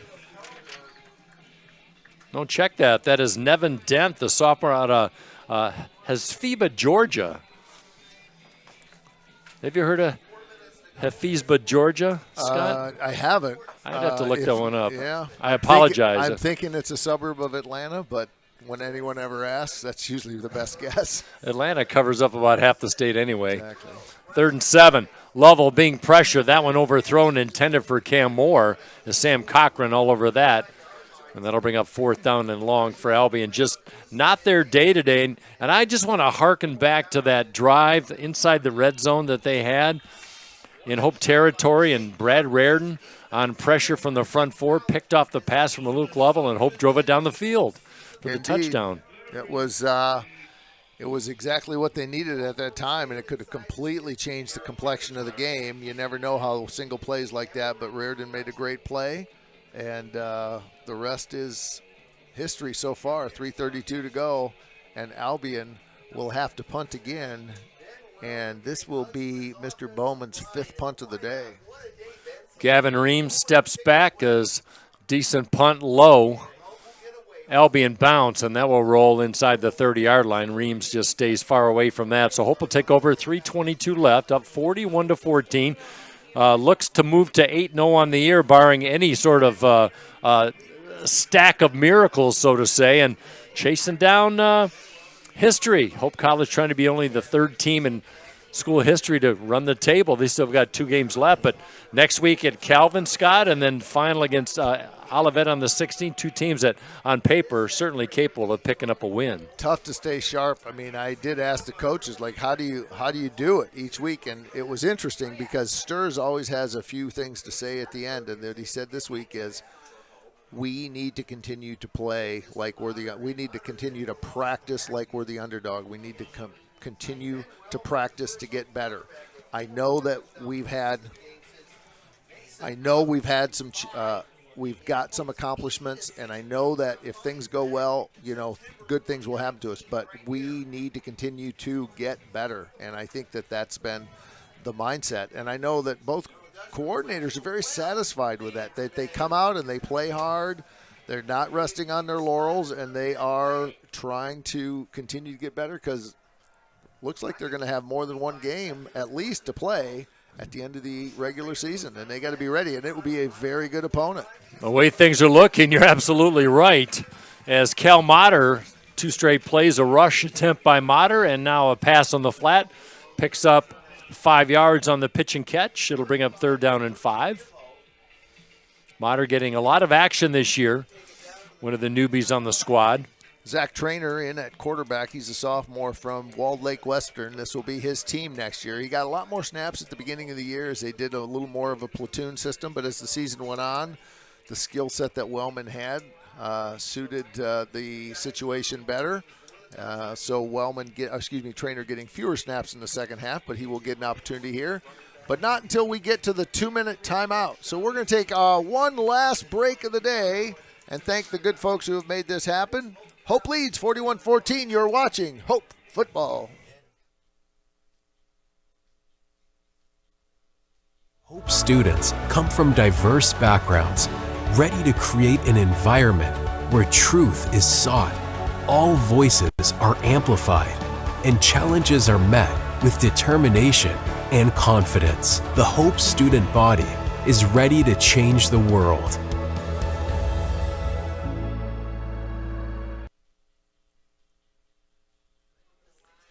Ben Wellman, whose day is done as the first quarterback with 4 or more touchdown passes in a game since Mason Oppel threw 5 during an 80-6 victory over Defiance. Called very ably by Mike Coleman and Greg Chandler on the Hope Radio Network. You remember that one? I do remember that. That was a complete whitewash. It's hard to forget an 80-point game. They did that against Concordia of Wisconsin, too. And now Wellman, who had 3 touchdown passes in his first 5 games, has 10 in his last 3. The maturation of the senior from Bloomington. Trainer dishes it to his running back coming out of the flat. And A.J. Martell. There we go. Good to see Martell and Mater.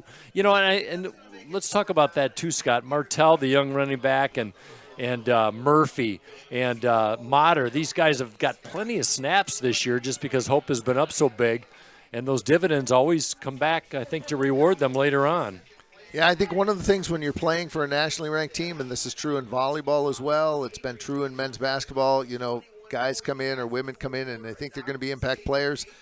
Because they're in Division III, but Division III is competitive, and at good schools like Hope, Oh, Costa with a fumble. It looked like a good snap, but Costa falls on the football and a break for Albion, but with just over a minute left, too little too late. But Hope hasn't turned the football over today, but they've had a couple of spots where they did fumble the football. So Albion will have good field position, but it is important for these young guys to get good snaps, and they have to have a good spring season as well, you know, after this season is done, because the future, I mean, for those of you who are with us from the very beginning, the future of Hope College is these players, 28 seniors. There are going to be a lot of holes to fill next year, but, of course, this season we hope is far from over. Boy, that's some hard running as Allie Murray, the junior quarterback, hands off to a new running back. Check that. Well, you saw Nevin Dent in the last drive as Dent looks a little banged up. That was a weight room run. Boy, that guy's a load. I think Dent's being bothered by something on the right side, maybe just fell awkwardly. But he picks up a first down, 1st and 10 from the 13-yard line of Hope. Handoff. Off left tackle, cutting back to the inside is Tayshawn Nichols, the junior out of Monroe High School, Michigan. Albion would love to punch it in here. The clock is running. I don't know if they'll use timeouts or not. They only have 2 left, but 31 seconds to go, but they are hurrying. Yep, little statement score. Kalamazoo scored 18 against Hope College. That's the most that the Hope defense has allowed. Is that one straight up the middle. 2 timeouts left for Albion. And doesn't look like they're going to call one with 13 seconds remaining. They're going to try and get one more playoff. Luke Palmer's in the game. Jack Jacobs is in the game from Lansing Catholic Central. Murray from the gun, 4 seconds, 3 seconds. Lefty going to loft it to his tight end, diving from the end zone. He's not going to get it. He's driven out of bounds. No time on the clock. And this game is in the books. Scott Vanderstoop, Hope College with arguably the biggest game of the season coming in as far as our nerves were concerned and our concerns.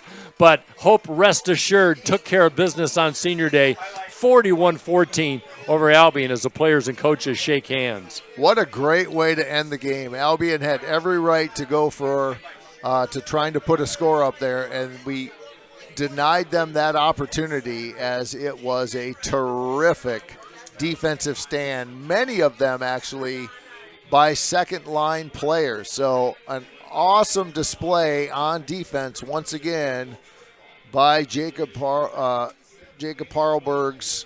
defensive squad, and an outstanding performance once again by Andrew Hawkins' offensive, led by Ben Wellman with 15 completions on 21 attempts and a 239 QBR. Chance Strickland, who left the game with an injury at the very end, and we are hopeful that that is a very, very short-term injury. He carried it 22 times, picked up 128 yards, and Tyler Amos cleaned it up after that with 10 carries and 49 yards. Wellman found 4, 6, 8, 9 different receivers. Grant Holzer at the top of the list in terms of number of receptions with 117 yards and 5 receptions. But how about Eli Vanderveen? He only caught 2, but what the heck, let's make them both touchdowns. Yeah, tremendous as we look at the replays of all the Hope scoring opportunities and that Brad Brereton interception. What can you say about Wellman? Career high 4 touchdown passes, and we see this one to Vanderveen in the back of that end zone. He had a career day, even with those 2 grabs. We hope Strickland's okay. But 300 yards for Albion total offense is a bright spot for them. That's the most Hope has allowed all season long. But it was still, even with those numbers, Scott, dominating performance by Hope. Really not very many times you felt like Albion was really in control offensively, other than that one drive where they threw the interception. Yep, and then when they started the second half with that drive, we thought, well, maybe a game's breaking out here. It was down to 2 scores. You see the tradition on every day, but this on senior day, Hope College gathers together to sing the Hope College fight song at the end of each victory. It's not exactly 4-part harmony when you hear these big guys singing it, but it is nonetheless, as you know, if you say if you can't sing good, sing loud. That's right. That's what they do, and they are off to the locker room. Then they will greet their parents. Congratulations to the 28 seniors, many of whom got to play today. Hope College has secured a share of the MIAA championship, but given the tiebreaker and the 2, I guess if things went really sideways, I guess that they could end up with 2 losses. But you got to be delighted to be where you are right now, getting all of the. It's like, when you do homework, do all the hard homework first, and then Hope. If you look at the records, Olivet and Calvin are just not that strong. Now this is a time where you can clean things up, get ready for the postseason. You don't want to look ahead, but you'd rather be playing Olivet and Calvin than Alma and Albion in the last 2 weeks. You got your big hay in the barn, and you want to stay healthy if you're Hope over the next 2 games, so you might see a lot of guys play. But they still have to win 1 out of the next 2 games to automatically clinch the MIAA. As Alma on their way to a victory today, they'll take over second place by themselves. Albion falls to 3rd place with their second conference loss. So a win next week in the rivalry game, 1 o'clock start on the road at Grand Rapids Christian High School. That's where Calvin's playing their home games this year until their stadium's done. Will be enough for Hope College to chase their 3rd title for Peter Sturzma since 2019 as they try to chase perfection. They're 8-0 on the year.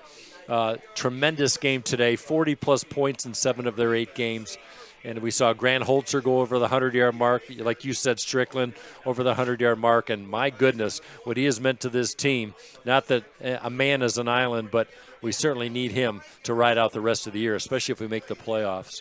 Well, I appreciate you letting me ride along to this year, Mr. Mike Coleman. I was gone all last year, and I was pleased to hear that you were taking over the play-by-play responsibilities. It's been an honor. I hope this is not our last time, but if we don't get to host a playoff game, it might be. So thank you for that. I hope you have a great basketball season. And I guess if we don't host a tournament game, we might see each other again on November 23rd. We might see each other again on November 30th. But it's been a true pleasure. So thank you for your good work this year. All right, back at you, Scott Vanderstoop. And we hope we do have more Hope football. And Scott and I cover the home games. And if that is the case, you can check the MIAA website, MIAA.org. And Hope College still with some work to do, but trying to get into the playoffs and secure that MIAA championship. We hope we can bring you some more. But if we don't, we certainly have enjoyed it. We thank you for your patronage, support.